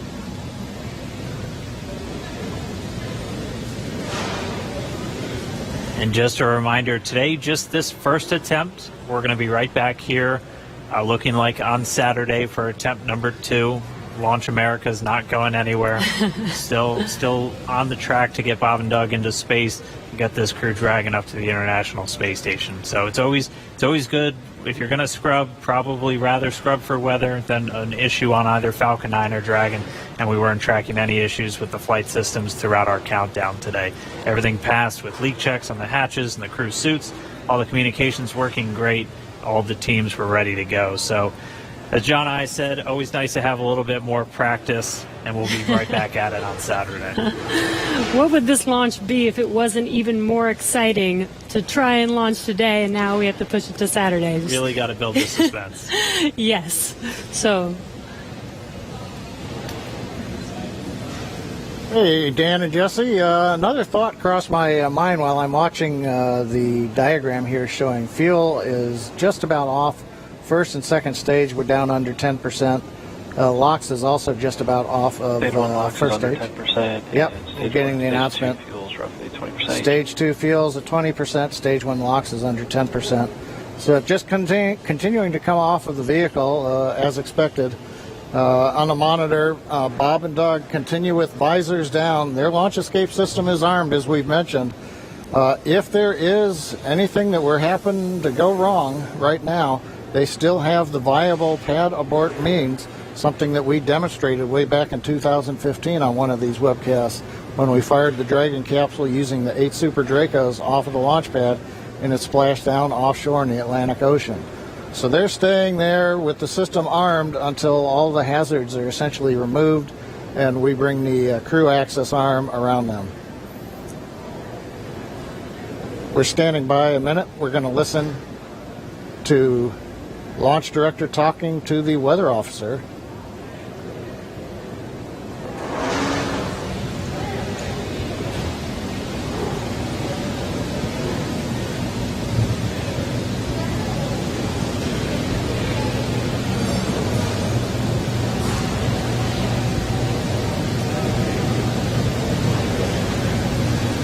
if you're just now tuning in, we did not launch today. We did have a scrub because of weather, but as we were saying, we are looking forward to trying this again on Saturday. Our launch time on Saturday will be another instantaneous window, so we'll have to have the weather cooperate again. And that launch time will be at 3:22 p.m. Eastern. I think our last weather update put us at about 40% probability of violation. John, I can check me real quick. Yeah, Dan, what I saw coming out of the Air Force was 40% probability of violation, I believe. It's always tough because they report in terms of violation, and the optimists have to subtract that from 100% to go, hey, 60% chance, I'll plan my picnic. We were listening, the SpaceX launch director, Mike Taylor, was talking to the launch weather officer asking about the 3 criteria that scrubbed us today. It sounds like in another minute or two, the lightning and the attached anvil cloud rules will clear. The field mill rule, charge in the atmosphere, is still bouncing around, and so, hey, we may need several more minutes before that one would clear. So we'd need even longer than 10 minutes in the window today, it looks like, for all the rules to clear. That brings up what I wanted to mention a little while ago. I got lost listening to the weather brief, but there are a lot of folks who are going, why an instantaneous launch window for Falcon 9 and Dragon? Now, typically when we go to the space station, when we do the mission planning, it's an instantaneous window. There may be enough performance in the rocket to launch somewhere in a 5-minute period, but you've got to pick a time in there. But in the case of Falcon 9, once we start propellant load at T-minus 35 minutes, it doesn't matter so much if you can move 5 or 10 minutes left or right, because the whole sequence is scripted. We do the flight analysis assuming that the temperatures of the propellants are below a certain amount so that we know how much performance is available to the rocket, how much margin we're going to have. So essentially, if you start the countdown, 4 hours, 8 hours out like we were doing today, and you have a very short window, once you get into propellant loading at T-minus 35 minutes, you have to go as soon as you get to 0. We don't have the ability to stop the countdown, wait 5 minutes. Now all of a sudden the liquid oxygen starts warming up from 340 degrees below 0 in the ground system, and that changes how much performance you get carrying into orbit, and we don't want to cut into those margins. Now, if we had had something like a 4-hour window, which some communication satellites have, we could actually get down to almost 0, hold the count, detank the Falcon 9, wait a while, it takes us about an hour and a half, reload a whole new batch of cold liquid oxygen and fuel from the big storage tank that we've got there at Pad 39A, and try to launch again. But in that case, you have to be able to launch, about an hour and a half or so later after you scrub. And in the case of the International Space Station, an hour and a half from now, it's nowhere near where we need to be to get to orbit with the performance of the Falcon 9 and the Dragon.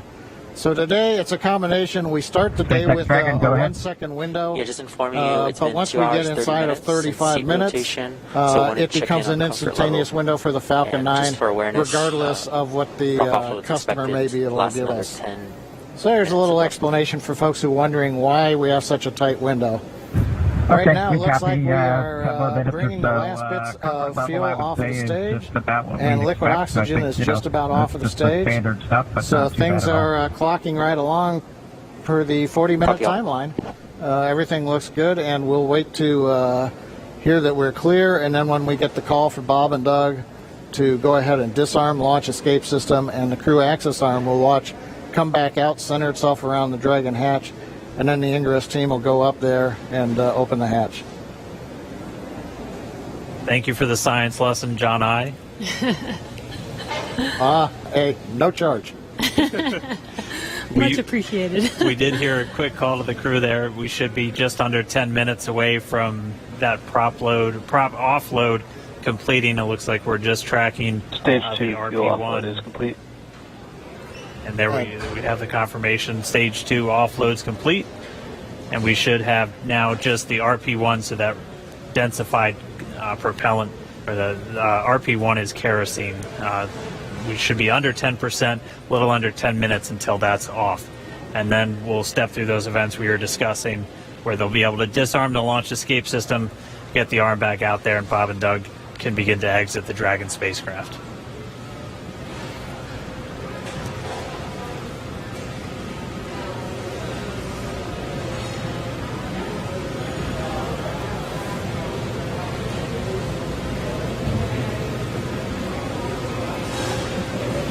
Still not the friendliest skies in the background.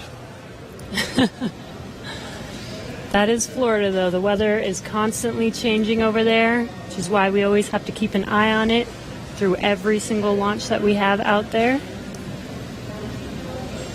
And Bob and Doug are patiently waiting. As you can see, that is a live view of them on the Crew Dragon vehicle as they're waiting prop offload to complete. Second stage prop offload is complete. We are just waiting on first stage to complete. Stage 1 LOX offload is complete. Waiting on stage 1 fuel, roughly 5 minutes or so. And again, the launch escape system is still armed. We are waiting for a prop offload to complete before they disarm that, and then they will be able to egress from the Crew Dragon vehicle. And we just heard we should be just under 5 minutes away from the last of that fuel coming out of the Falcon 9 first stage. And then we'll see those events start to pick back up, and we'll see the crew arm swing back out. They've been in those seats for a couple hours now. They typically get inside of Dragon a little over 2.5 hours ahead of launch. So they've been strapped into these seats for quite a while. They are custom sized, though, so they're as comfortable and as snug as possible. Obviously, since they're going to be in them for a really long time. But most importantly, when you're doing that splashdown at the very end of the mission, it's your car seat, and splashing down or landing on land is not the most gentle of procedures in a capsule. So just really making sure that they're snug inside of that Dragon capsule. But we should be a little under 5 minutes away from the prop offload being completed. And as Dan mentioned, those suits are custom made, but the seats are also custom fit for each astronaut as well. They do remain on Crew Dragon for this mission for almost 24 hours so we do want to make sure that they are comfortable and make sure that the suits and the seats are comfortable enough for them to stay in that position for a while. I believe when they get into orbit, they are allowed to get out of their seats and get a little bit more comfortable, but it's a long ride for them. Yeah, once they do get on orbit, they are able to get out of the seats and actually out of their suits too, since for this flight path today, it was going to take them about 19 hours. So Bob and Doug would actually have had about 8 hours to sleep on board the Dragon capsule. So we weren't able to launch today, though.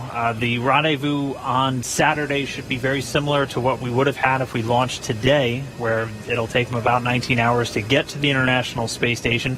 So they'll launch, and they'll have a number of different events that we'll be able to walk you through, including manual piloting of Dragon and just really putting the spacecraft through all of the paces before it arrives at the International Space Station. Because, again, this is a test flight. And this is this last test before we certify the Dragon spacecraft for regular crewed flights, which will just be bringing up those long duration, 6-month, maybe even a year-long missions. Right. And it should be a very exciting test flight because it's pretty much like an actual mission. When Bob and Doug get on the station, they will be performing some research while they're up there and performing tests and doing some final things for this demonstration mission. Yeah, but I mean, just for right now, we are just going to continue to stay with them until we see them come out of Dragon, because the launch escape system's still armed while we wait for this propellant offload to complete. That's just done as a safety measure. Anytime you have rocket propellants beneath you, you want to make sure that we have a good way for them to get out of the way. And so we should be within just a couple of minutes for that final bit of RP1 coming off the first stage. And then we'll hear the crew get the go to disarm that launch escape system. We'll see the crew access arm swing back in. But if you're just tuning in, expecting them to be in space, we did have a scrub today due to weather. Our next launch attempt is going to be this Saturday, May 30th at 3:22 p.m. Eastern Time. And just like we did today, we're going to be bringing you every single step of the way. It's going to look a little familiar if you watched all of today's, but it's going to be just as exciting. I could imagine it might even be more exciting with all the anticipation that we've hyped this launch up for with already going through it all today. But again, the more practice we have, the better off we will be. Hopefully next launch attempt we will have a flawless launch and actually be able to lift off with good weather. Yeah, weather is going to be the big thing that we'll continue to watch. That was the culprit today for our scrub. And our initial weather reports already looking at about a 40% probability of violation.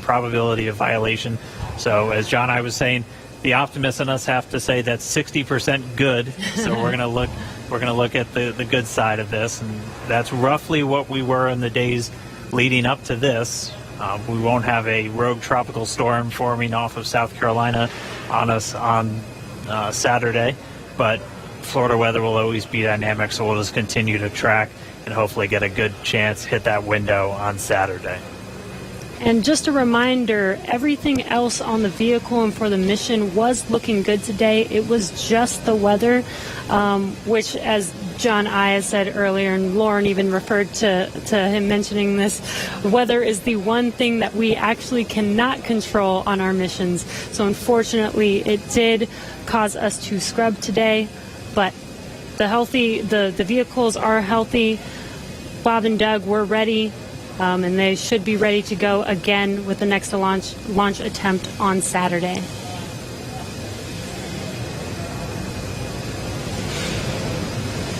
Just looking at our data, it looks like that RP1 is just about all out.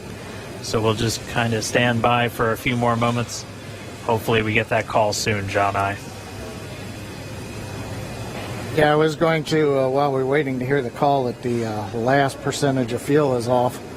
I was going to comment on Jesse's discussion about it was just the weather. I think during this countdown, there were more words said about the weather than everything else. Uh-huh. I'm listening right now to a weather discussion in the background. Yeah, and again, for people wondering if we knew that we did have bad weather, even from this morning, again, we do monitor this all the way down to the final minutes of the countdown. And with Florida weather being pretty sporadic, sometimes we have even hurricanes coming through or bad weather coming through and passing 20 minutes later and having good weather for a launch. So this is why we continued to attempt to launch today. But unfortunately, for T0 today, weather was not on our side. Yeah, and Jesse, this is John again. I dropped off to listen to a weather discussion. They were just giving the times. The lightning rule went green, so we could have gone without a lightning concern. The attached anvil rule cleared, but the field mill rule is expected to clear at 58 minutes after the hour.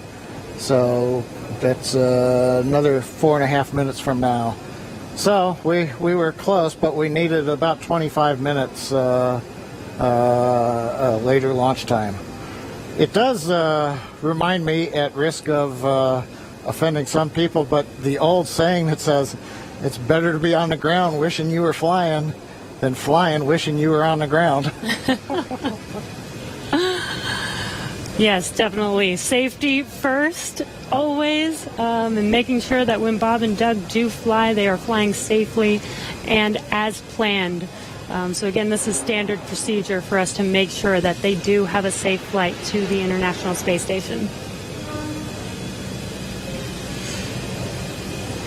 All right, well, for now, we're just continuing to stand by, expecting the call that all of that prop has now been offloaded from Falcon 9. All right, venting vehicle tanks to nominal TPC set points for crew ingress.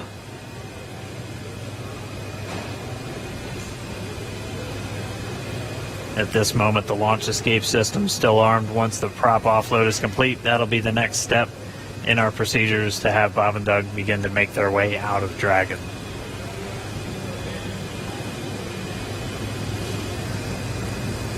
LD, countdown 1. LD.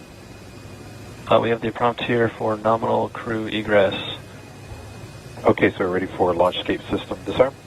As affirmed, ready for launch escape disarm. MD copies. You guys are ready? We'll. Yeah, launch team's ready. Go ahead and advise the crew. Hey, Dragon SpaceX, you copied that discussion. So with that, you are go for disarming launch escape system per section 2 of 5.100. We'll put that in work. Section 2, disarming the launch escape system. All right, that was the call we were waiting for, propelling off of Falcon 9. So Doug Hurley, Bob Behnken now going to disarm the launch escape system on Dragon. And once that's disarmed, those 8 Super Draco engines will be out of the mix. SpaceX Dragon launch escape system has been disarmed into Alpha Decimal 3. Copy that. We concur. And showing then confirmed the launch escape system has been disarmed. And Dragon SpaceX, with that confirmation, you are go to open your visors and proceed to section 3. Okay, we'll open the visors and go to section 3.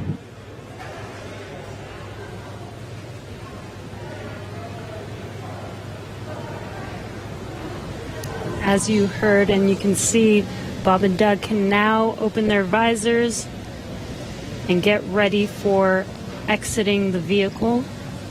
Again, they kept their visors on while the launch escape system was armed, while prop offloading was continuing, and that is just to make sure that they are safe. Now that there is no more propellant on any of the vehicles, they are safe to have disarmed the launch escape system and now are getting ready for that crew arm to swing back the hatch to open and for them to egress. SpaceX Dragon with an update. We're holding in 3.4 and we're ready for seat rotation when you are.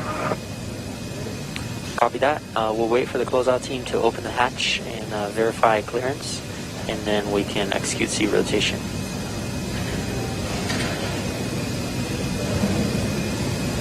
Dragon cap.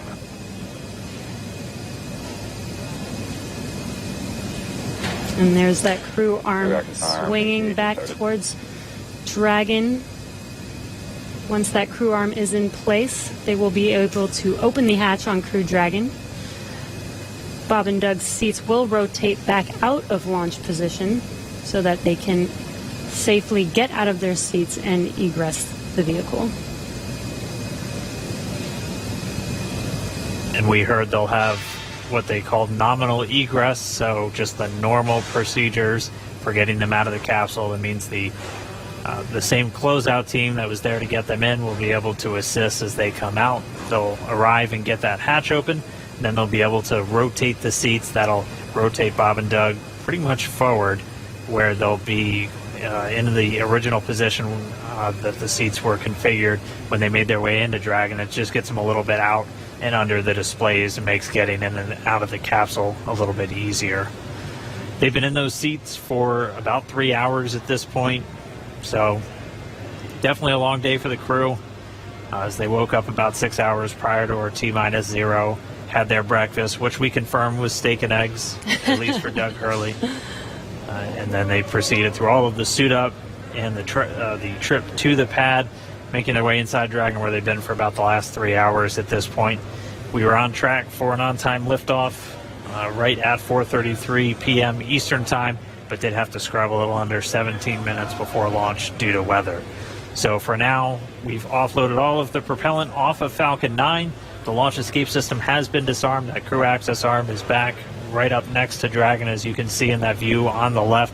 Pretty soon we'll see the teams arrive to get the hatch open, get Bob and Doug out, and they'll make their way back to crew quarters and their quarantine. It is important to note that throughout the entire process of them getting into Dragon, suiting up all of those different steps, they maintain that same quarantine that they've been in since for about 2 weeks now, and that is specifically for events like today, where we have to scrub and just go to another day. So we don't want to break that quarantine once we're putting them into that launch vehicle. And that's a standard quarantine that we have for any crew members flying to the International Space Station. The current COVID-19 pandemic obviously puts a little bit of extra pressure and a little bit of an extra spotlight on that. But they're following a lot of the same procedures that we have in place just to keep crew members healthy before they go and spend several months in space in an enclosed environment with just a couple of other people. Right, and it's a little bit more difficult to get them help on the space station, right? So we want to make sure that when they do head up to the space station, that they are fully healthy. So this, again, is standard procedure, not just because of this pandemic that's going on. This is a standard procedure for astronauts to quarantine prior to heading to the station. And as Dan mentioned, this is a standard procedure to exit the vehicle as well. We did scrub today, but this is not an emergency state. This is standard procedure.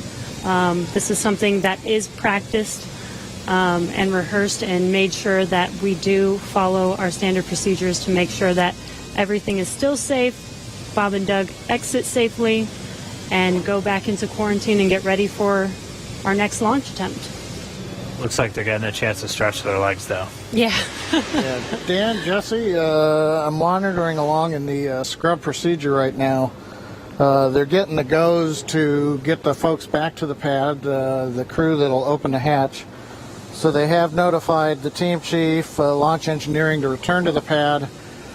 As a reminder, around the pad, the Air Force and NASA set up roadblocks to make sure nobody gets into the hazard area. So they will head to the roadblocks, they'll pull them open so that they can drive to the pad. So launch director, I think, is estimating it's still about 15 minutes for the crew to drive all the way down out to 39A, get up the tower, and then begin operations on the hatch. They have confirmed that the purge of the Dragon service section, which is nitrogen during the countdown to avoid an oxygen leak, that is back on air now. The crew access arm is on air, so they're ready for the egress team to get up into the tower. But it's going to take them a little bit still, I think, to drive down the road in the vehicles and go up the elevator. But everything continuing to run per a normal scrub countdown, which we have had the opportunity to practice with the crew in, for example, the dry dress rehearsal last Saturday, after we had done the static fire of the Falcon 9 the day before.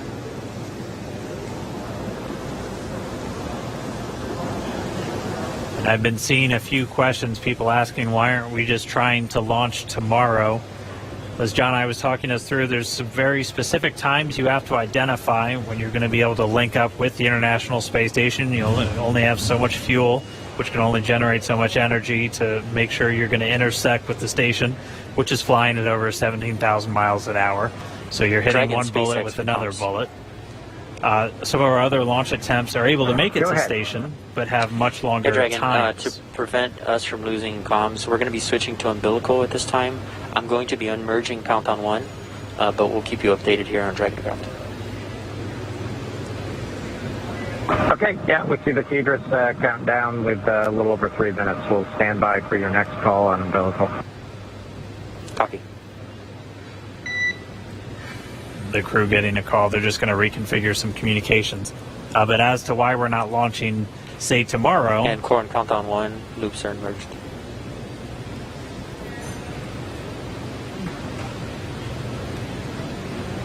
But when we pick our launch attempts, we also have to take in mind some of the human factors of these attempts. Some of these other launch attempts may exist, but it would require Dragon taking in excess of 30 or more hours potentially to reach the station, which could wreak some havoc with the sleep shifts cycles, not only for Bob and Doug, but also for the crew on board station that has to line up their sleep schedule with Bob and Doug as they arrive. And the crews on station and Bob and Doug will be operating off of Greenwich Mean Time once they get there. Dragon SpaceX, comm check umbilical.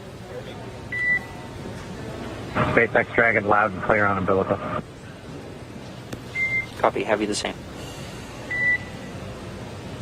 Still getting good comm between the crew and the core here on Hawthorne.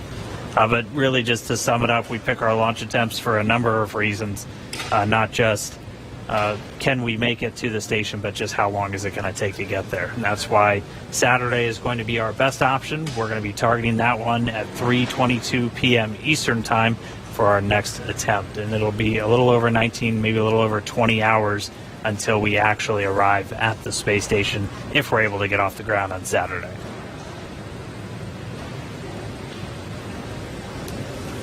And this gives Bob and Doug, a few days to kind of shake off the nerves from today's launch attempt, give them some more time to rest, and again get ready for our launch attempt on Saturday.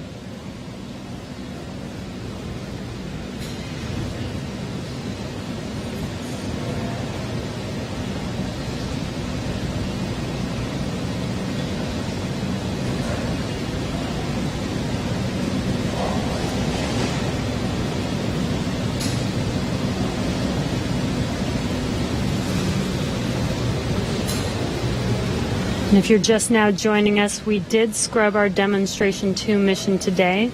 And as John mentioned, we are waiting for the egress team to make it back to the launch pad, head up the tower, and help the crew, or help Bob and Doug egress the vehicle.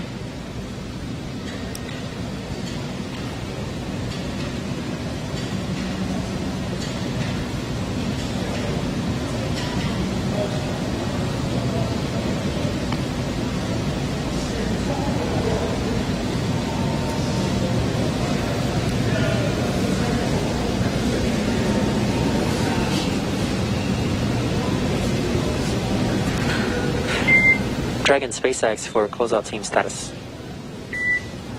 Go ahead. Yeah, the closeout team has arrived at the pad and they are proceeding to the White Room. Copy that. You heard that call out. The egress team is at the pad and are proceeding to meet Bob and Doug in the White Room, where they can open the hatch and help them exit the vehicle. Yep, and we'll continue to stick with Bob and Doug until we see that hatch get open and them start to make their way out. And then they're going to, and there we can get some views once more back at the pad. You can see that egress team moving back in. They were wearing the black clean suits that we saw as they were helping Bob and Doug get into the Dragon just several hours ago. They're now going to get on the elevator, make their way back up, down the crew access arm, and then we'll get that Dragon side hatch opened. And as we saw earlier, this is a very tall structure, but that elevator is pretty quick there. So we saw them enter the bottom of the tower. It should be a very short time before they make it to the top and are able to get to the White Room and open the hatch for Bob and Doug.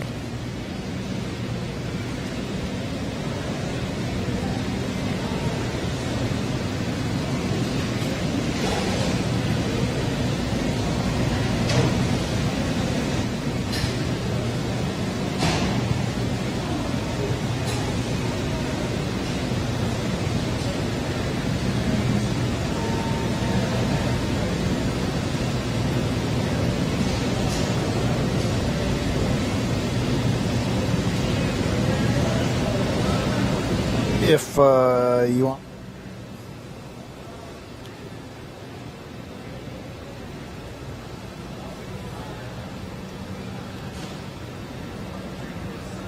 And it should just be a few more moments. We'll see that closeout team make their way back into the crew access arm and down the hatchway. And again, if you are just now tuning in, we did have that scrub just about a little under 17 minutes before launch. Our next launch attempt is going to be this Saturday, May 30th. At launch time, it's going to be another instantaneous launch time. It's going to be 3:22 p.m. Eastern Time over there in Florida.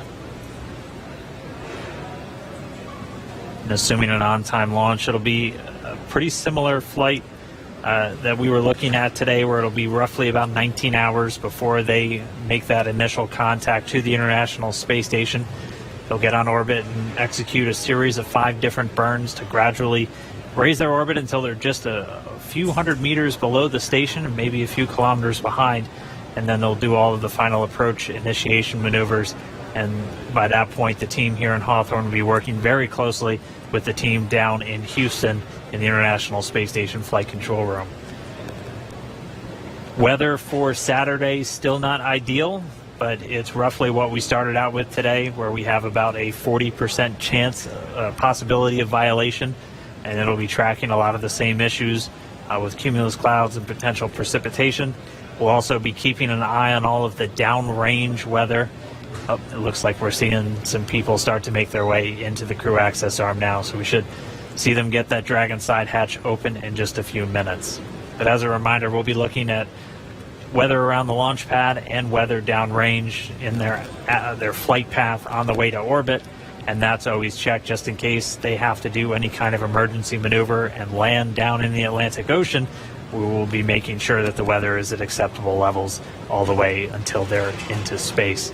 So you can see the team coming down now. Should see the hatch open momentarily, and then we can begin to get Bob and Doug out of the Dragon spacecraft.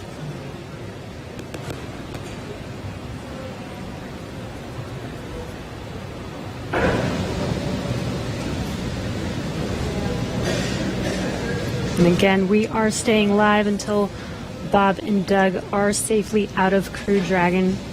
You can see on your left-hand screen the team getting ready to open the hatch for them and help them out of their seats.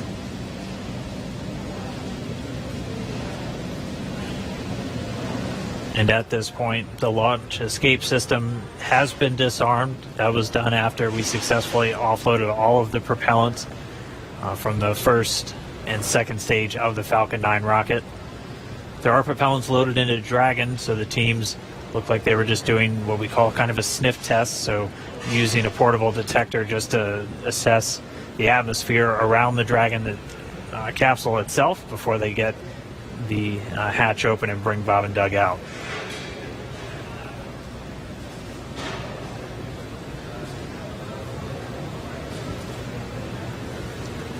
All of this is standard safety procedures for egressing the vehicle.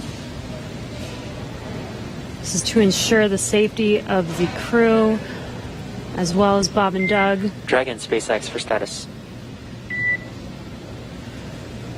Go ahead. Yeah, the closeout team is at the White Room. They are configuring the crew arm for egress, expected to take no earlier than 10 minutes. Okay, 10 minutes. Thank you.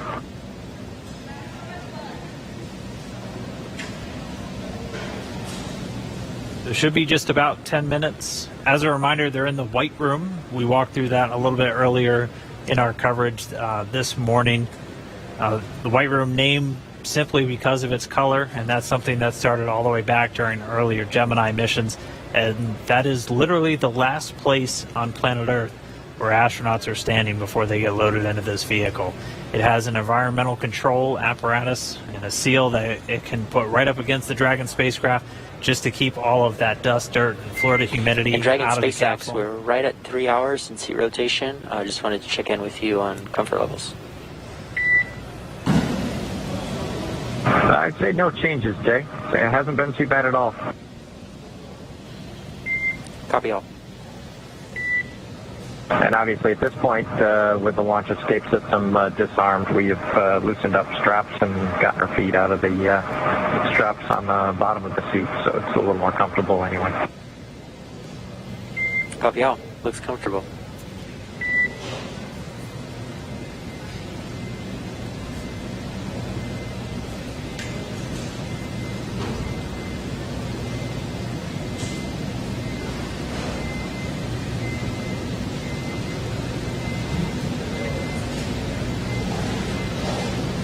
Right now, the closeout team just going to take a couple of minutes to configure the White Room. They'll set up a seal between it and the Dragon spacecraft just to make sure we're not letting anything from the surrounding environment get into that spacecraft, which is kept very pristine, obviously, for the crew members once they're inside. They'll also They have a small bridge that just connects the crew arm to the capsule itself. Just making sure they have a nice clear path for their entrance and exit from the spacecraft. So it should just be a few more minutes. We'll see that hatch get opened, and then our crew members can start to make their way out. And you heard seat rotation. They rotate the seats prior to their actual flight to where they're a little bit more parallel to the ground, and that just puts them directly in front of those displays. We'll see them rotate down, just giving them easy access to get out of the capsule.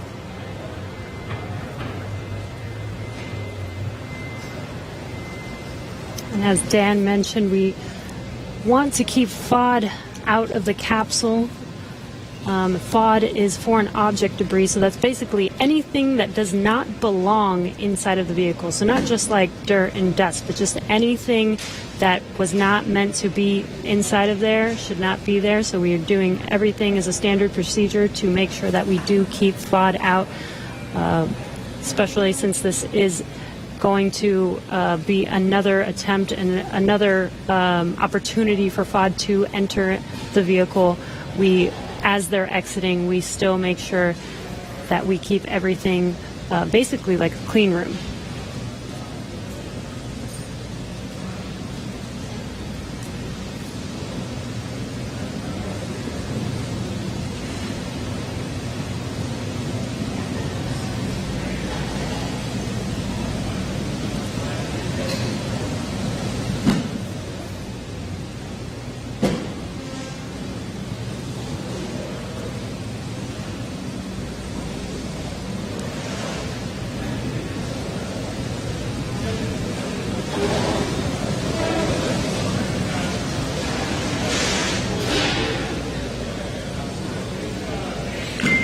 Dragon SpaceX, you may hear some vehicle venting in about 20 seconds.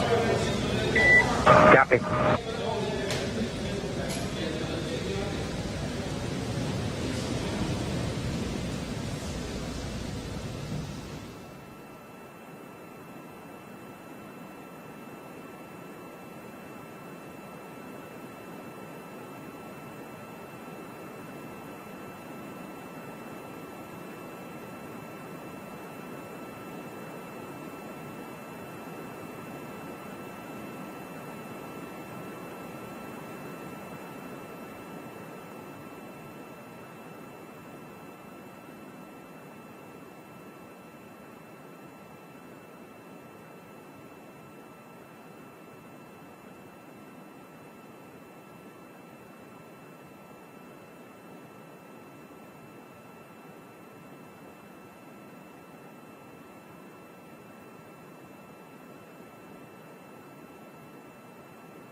John Isberger here with the webcast desk in Hawthorne, California. We are continuing to wait for the crew to open the side hatch. We've got the camera showing astronauts Doug Hurley, Bob Behnken inside. Visors are up. They've gotten their feet out of the restraints. Gloves are off in case of Doug, it looks like. And the team is just outside the hatch. They're going through the sequence right now, make sure pressure checks are all good, make sure there are no concerns with gases, be it the propellants of the vehicle or just nitrogen gas that we use as a purge. Currently we are coming up on about 50 minutes after the plan T0. To just reiterate what Dan and Jesse have been talking about earlier, we had a good countdown. I had a lot of fun saying there were no issues on Falcon 9 or Dragon of a technical sort. The range was ready to support. The downrange weather looked good in case Dragon had to make a unplanned abort splashdown in an escape maneuver somewhere in the Atlantic. And we even had the, once we get on orbit, in case Dragon had to re-enter and come back early, the weather was good in the Pacific in case it had to come down. So everything was looking our way except Mother Nature, the weather. It's Florida, and we got into the back end of the tropical storm that has now gone ashore in the Carolinas. But unfortunately, that left everything disrupted just enough to where we violated several of the weather rules, and we did not have enough time for them to go green. Green meaning where the range says conditions are clear and you are all right to launch. We were still red on those rules, and that was the end of the countdown for the day. Again, we scrubbed at T-minus 16 minutes, 54 seconds. That was shortly before we were due to begin loading the liquid oxygen onto the second stage. That was both the logical breakpoint in the countdown procedure where we could take a scrub without loading one more propellant on the vehicle. And at the same time, that was when the range gave us the final bad news that we weren't going to get green conditions before the clock ran out of T0. So continuing to watch right now as the crew works to get the hatch open. They send final commands, making sure that everything's go. Once the hatch is open, the ground crew can verify that there's nothing in the way under the seats that Doug and Bob are sitting in, and we will get the seat rotation again, get them back a little bit more vertical. They're more on their backs right now in the launch position, so they'll rotate, then they'll help them out of the seats, and they'll come back out and down the arm and off of the tower.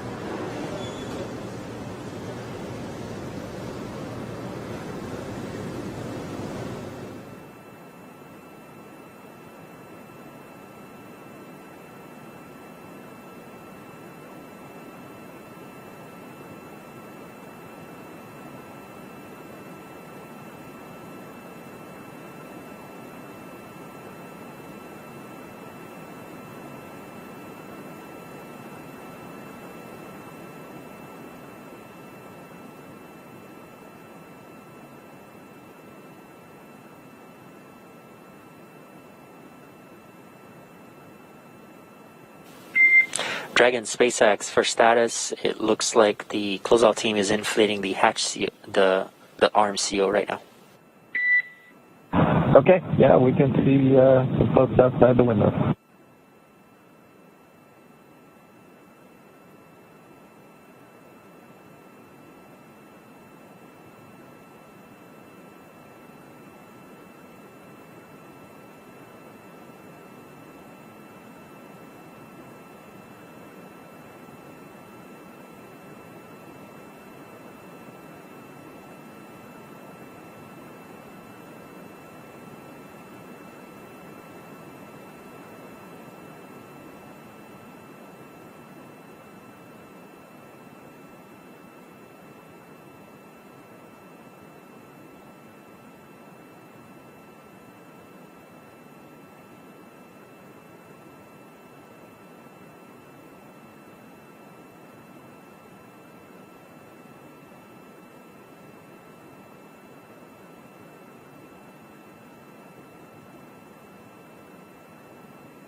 All right, we've been quiet for a few minutes, but if you're just now tuning in, we did not launch today. We did have to scrub today's mission due to weather. We were just under 17 minutes away from our T0 time at 4:33 Eastern when the call was made. We were still in violation of a few of the weather constraints that just are really there to inform teams when it's safe to launch. So we're looking at weather both around the pad and weather all the way on the way to orbit for them. So we did have to scrub. Since then, we've been able to get all of the propellant off of Falcon 9. The launch escape system has been disarmed, and right now the closeout teams are there in the white room, so right at the end of that crew access arm. They're configuring the big seal that goes around the Dragon capsule just to make sure its environment is isolated from all that nasty Florida weather, and then they'll be able to get the hatch open, and we'll get Bob and Doug back out.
Well, we're coming up on just under an hour since the planned T0.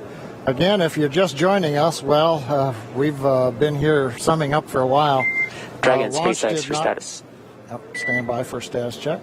Go ahead, Jay. Yeah, closeout team's still working to do the hatch seal inflation. Expect another 5 to 10 minutes. Okay. Okay. We scrubbed at T-minus 16 minutes, 54 seconds. We violated 3 weather rules. The weather rules finally cleared up, but it was long after the planned T0. The SpaceX egress team did return to the pad. They were sent through the roadblocks that surround the pad, demarcating where the hazard area is. Team's up on the crew arm, and as you just heard, SpaceX talking to astronauts Bob and Doug. They're working the seal around Dragon. Then we make sure that Dragon capsule pressure is equalized with the crew arm, and then we'll go into the hatch opening sequence. So we've still got several more minutes. We'll carry that as we go.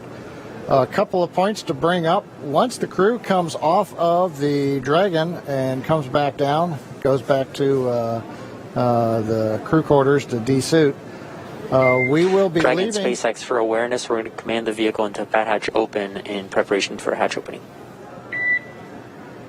Copy that. Okay, that's good. That'll get them into the sequence to make sure that the pressure is inside and outside. And note this will equalize cabin pressure, so you may notice something there. Okay, thanks. So as I started to mention, once everybody's off, we'll leave the Falcon 9 Dragon, the crew arm, where they are. That is in the launch support position. There's no plan to come back down to horizontal. The vehicle is designed to stay vertical. Now, if we were to find something wrong during the countdown as we go through data review, that could mean that we have to come horizontal, as we did late last night, early this morning, as we were working a ground issue on the transporter erector. And then we went right back up. But currently, no plans to come horizontal. We'll stay vertical up to the next launch attempt on Saturday.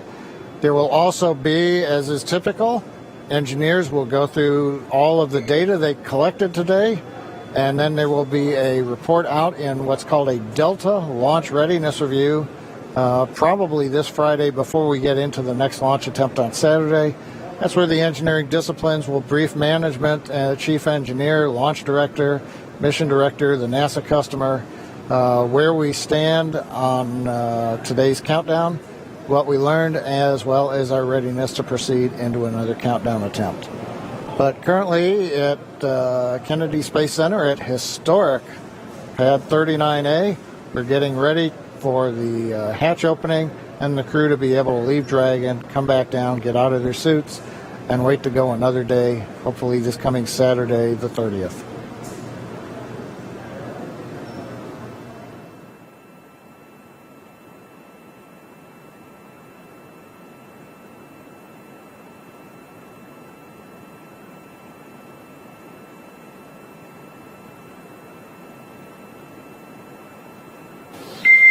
And Dragon SpaceX, sure you see vehicles in pad hatch open. The AVVs are now open, and that nitrox injection is complete. Yep, we felt it and heard it, and copy all.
Dragon, SpaceX, for status, the closeout team is stepping into hatch opening now. Copy.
John Innsbrucker back here at the webcast desk in Hawthorne, California. We've got another camera up, and you can see the side-by-side view on the monitor. Astronauts Bob and Doug inside, waiting for the hatch to come open. We're still in the middle of a equalization step. Make sure that pressure inside the Dragon is equal to the ambient pressure, so that when we open the hatch, it just comes open without any extra force. You can also see the SpaceX team is up alongside the capsule. They are removing essentially the thermal protection devices. You know, for example, if you have a door handle on your automobile, if you're going to have to re-enter from outer space, you're going to have to put a small heat shield over that door handle. Otherwise, any kind of protuberances, cavities could be subject to burn-up. So they have to take their time, make sure that we get all of the thermal protection safety devices off, so that they can then get access to the mechanism to go ahead and bring the hatch open. So what you are watching right now on the left monitor is the egress team going through the steps. This is typical.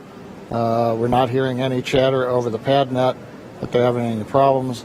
They just take their time and make sure that everybody's ready to bring the hatch open when they finally get there.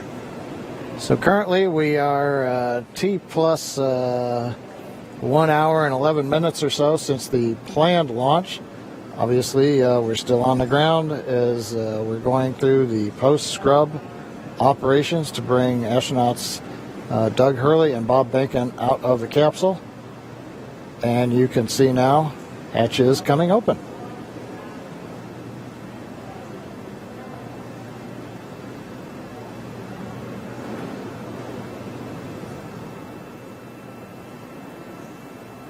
There's a view from the camera inside the capsule. You can see the hatch area. Crew gave a quick wave to the ground crew when it came open. And right now they should be inspecting the area underneath the seats so that we can command the seats to rotate back into the ingress-egress position, make it a little easier on Bob and Doug to get in and out of the seats.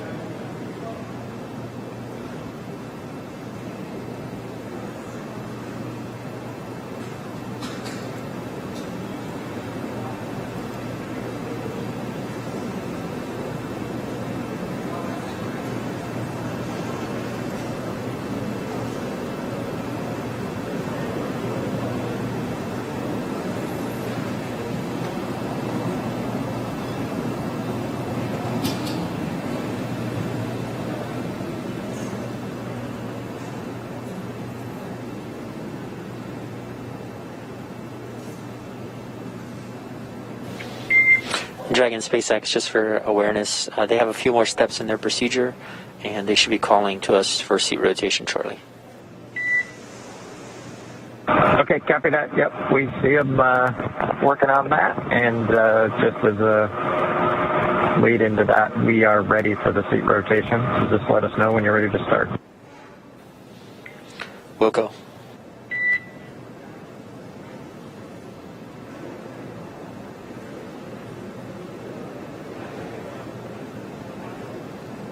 Here's the confirmation from the Dragon team talking to the astronauts that they are just about ready to send the seat rotation command.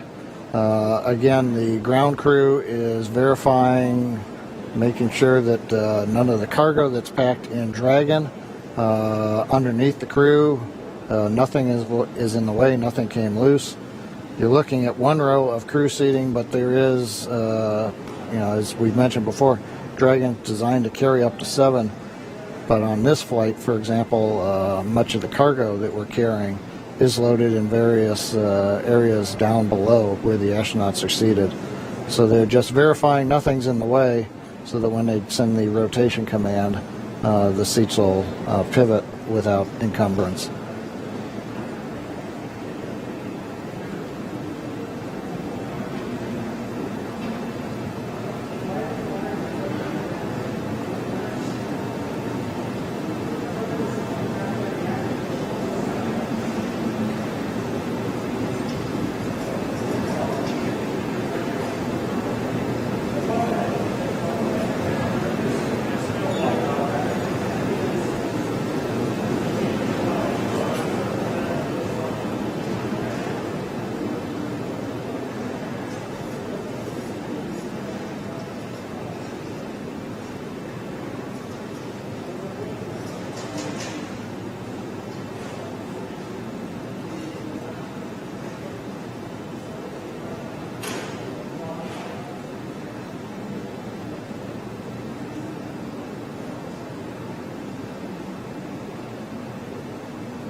Dragon SpaceX, we are initiating seat rotation.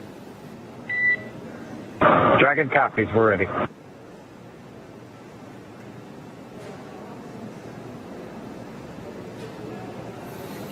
That call out from the Dragon core up to the crew, letting them know that we are sending commands from the ground to rotate the seats, and you can see astronauts Doug Hurley, Bob Behnken rotating in their seat back to a more comfortable position to get in and out of the capsule.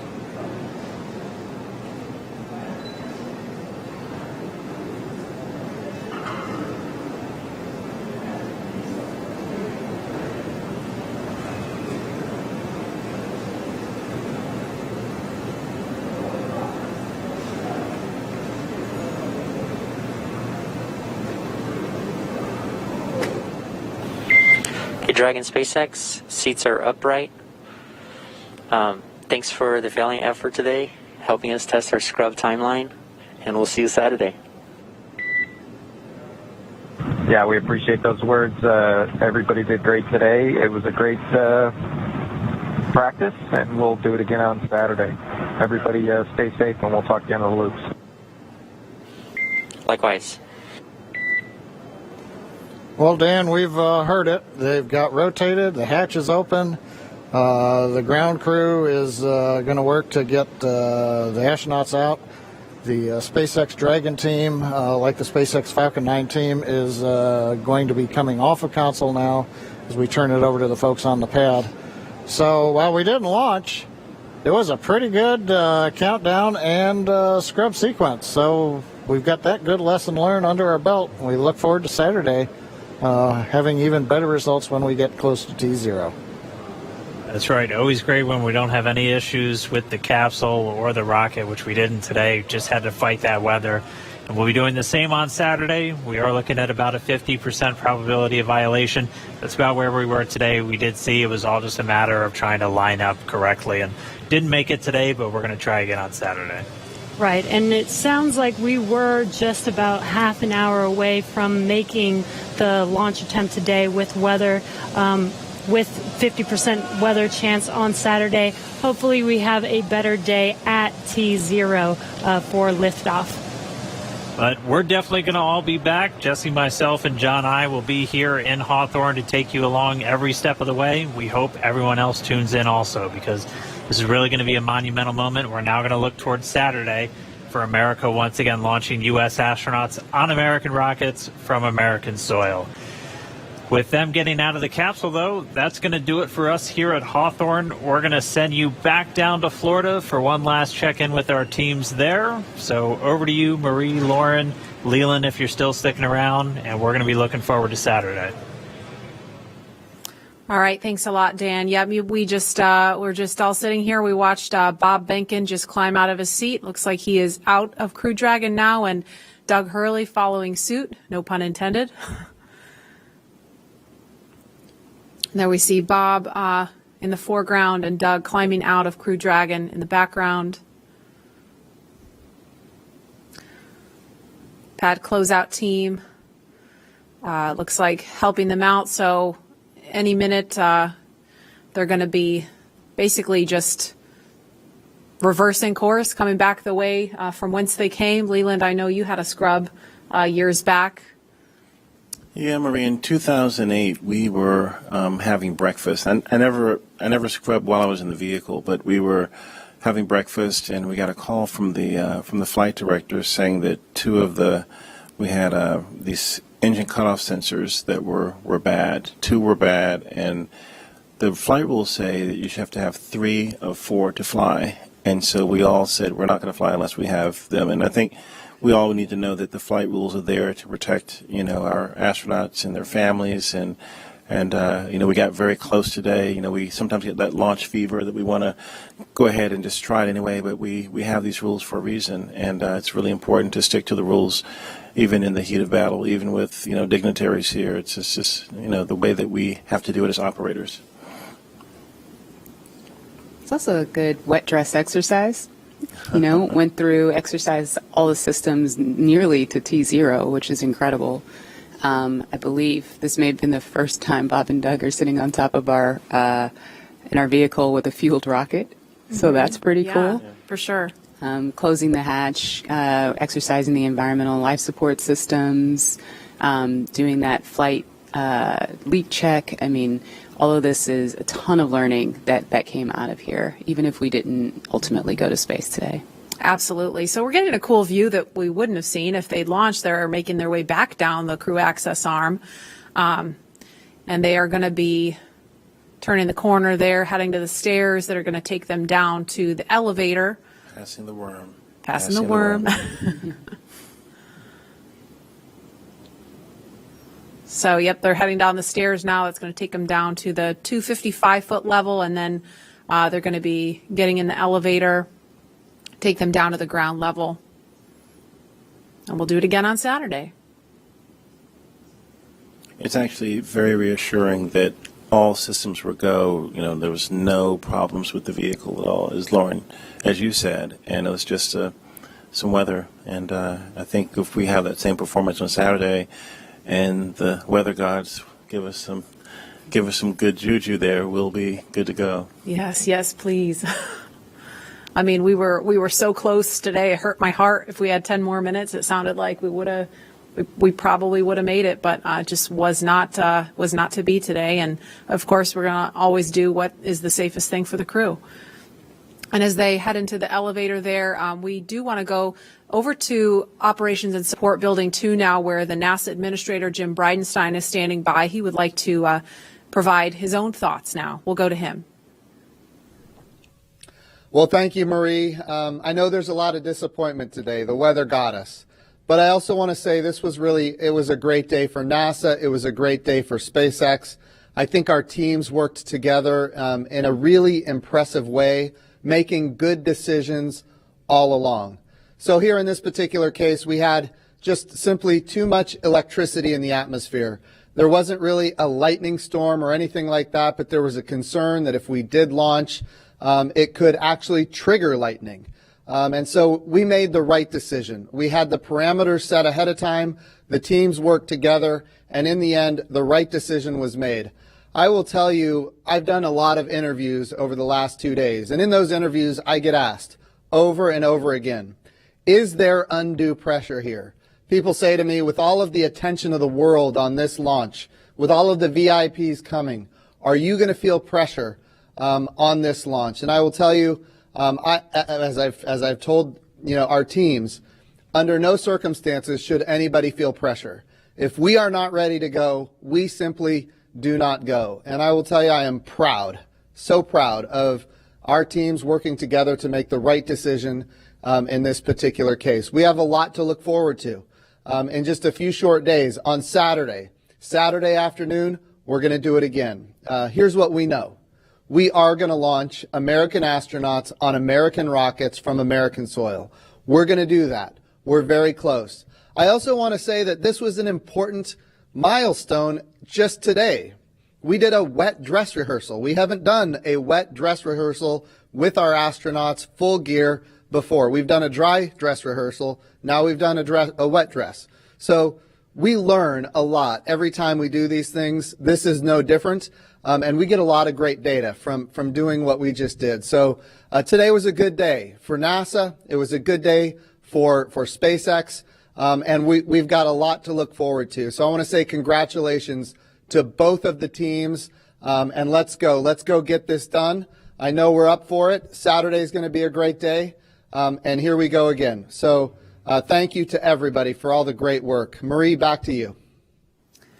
All right. Thank you so much. Those were some great insights from Jim Bridenstine, the NASA administrator.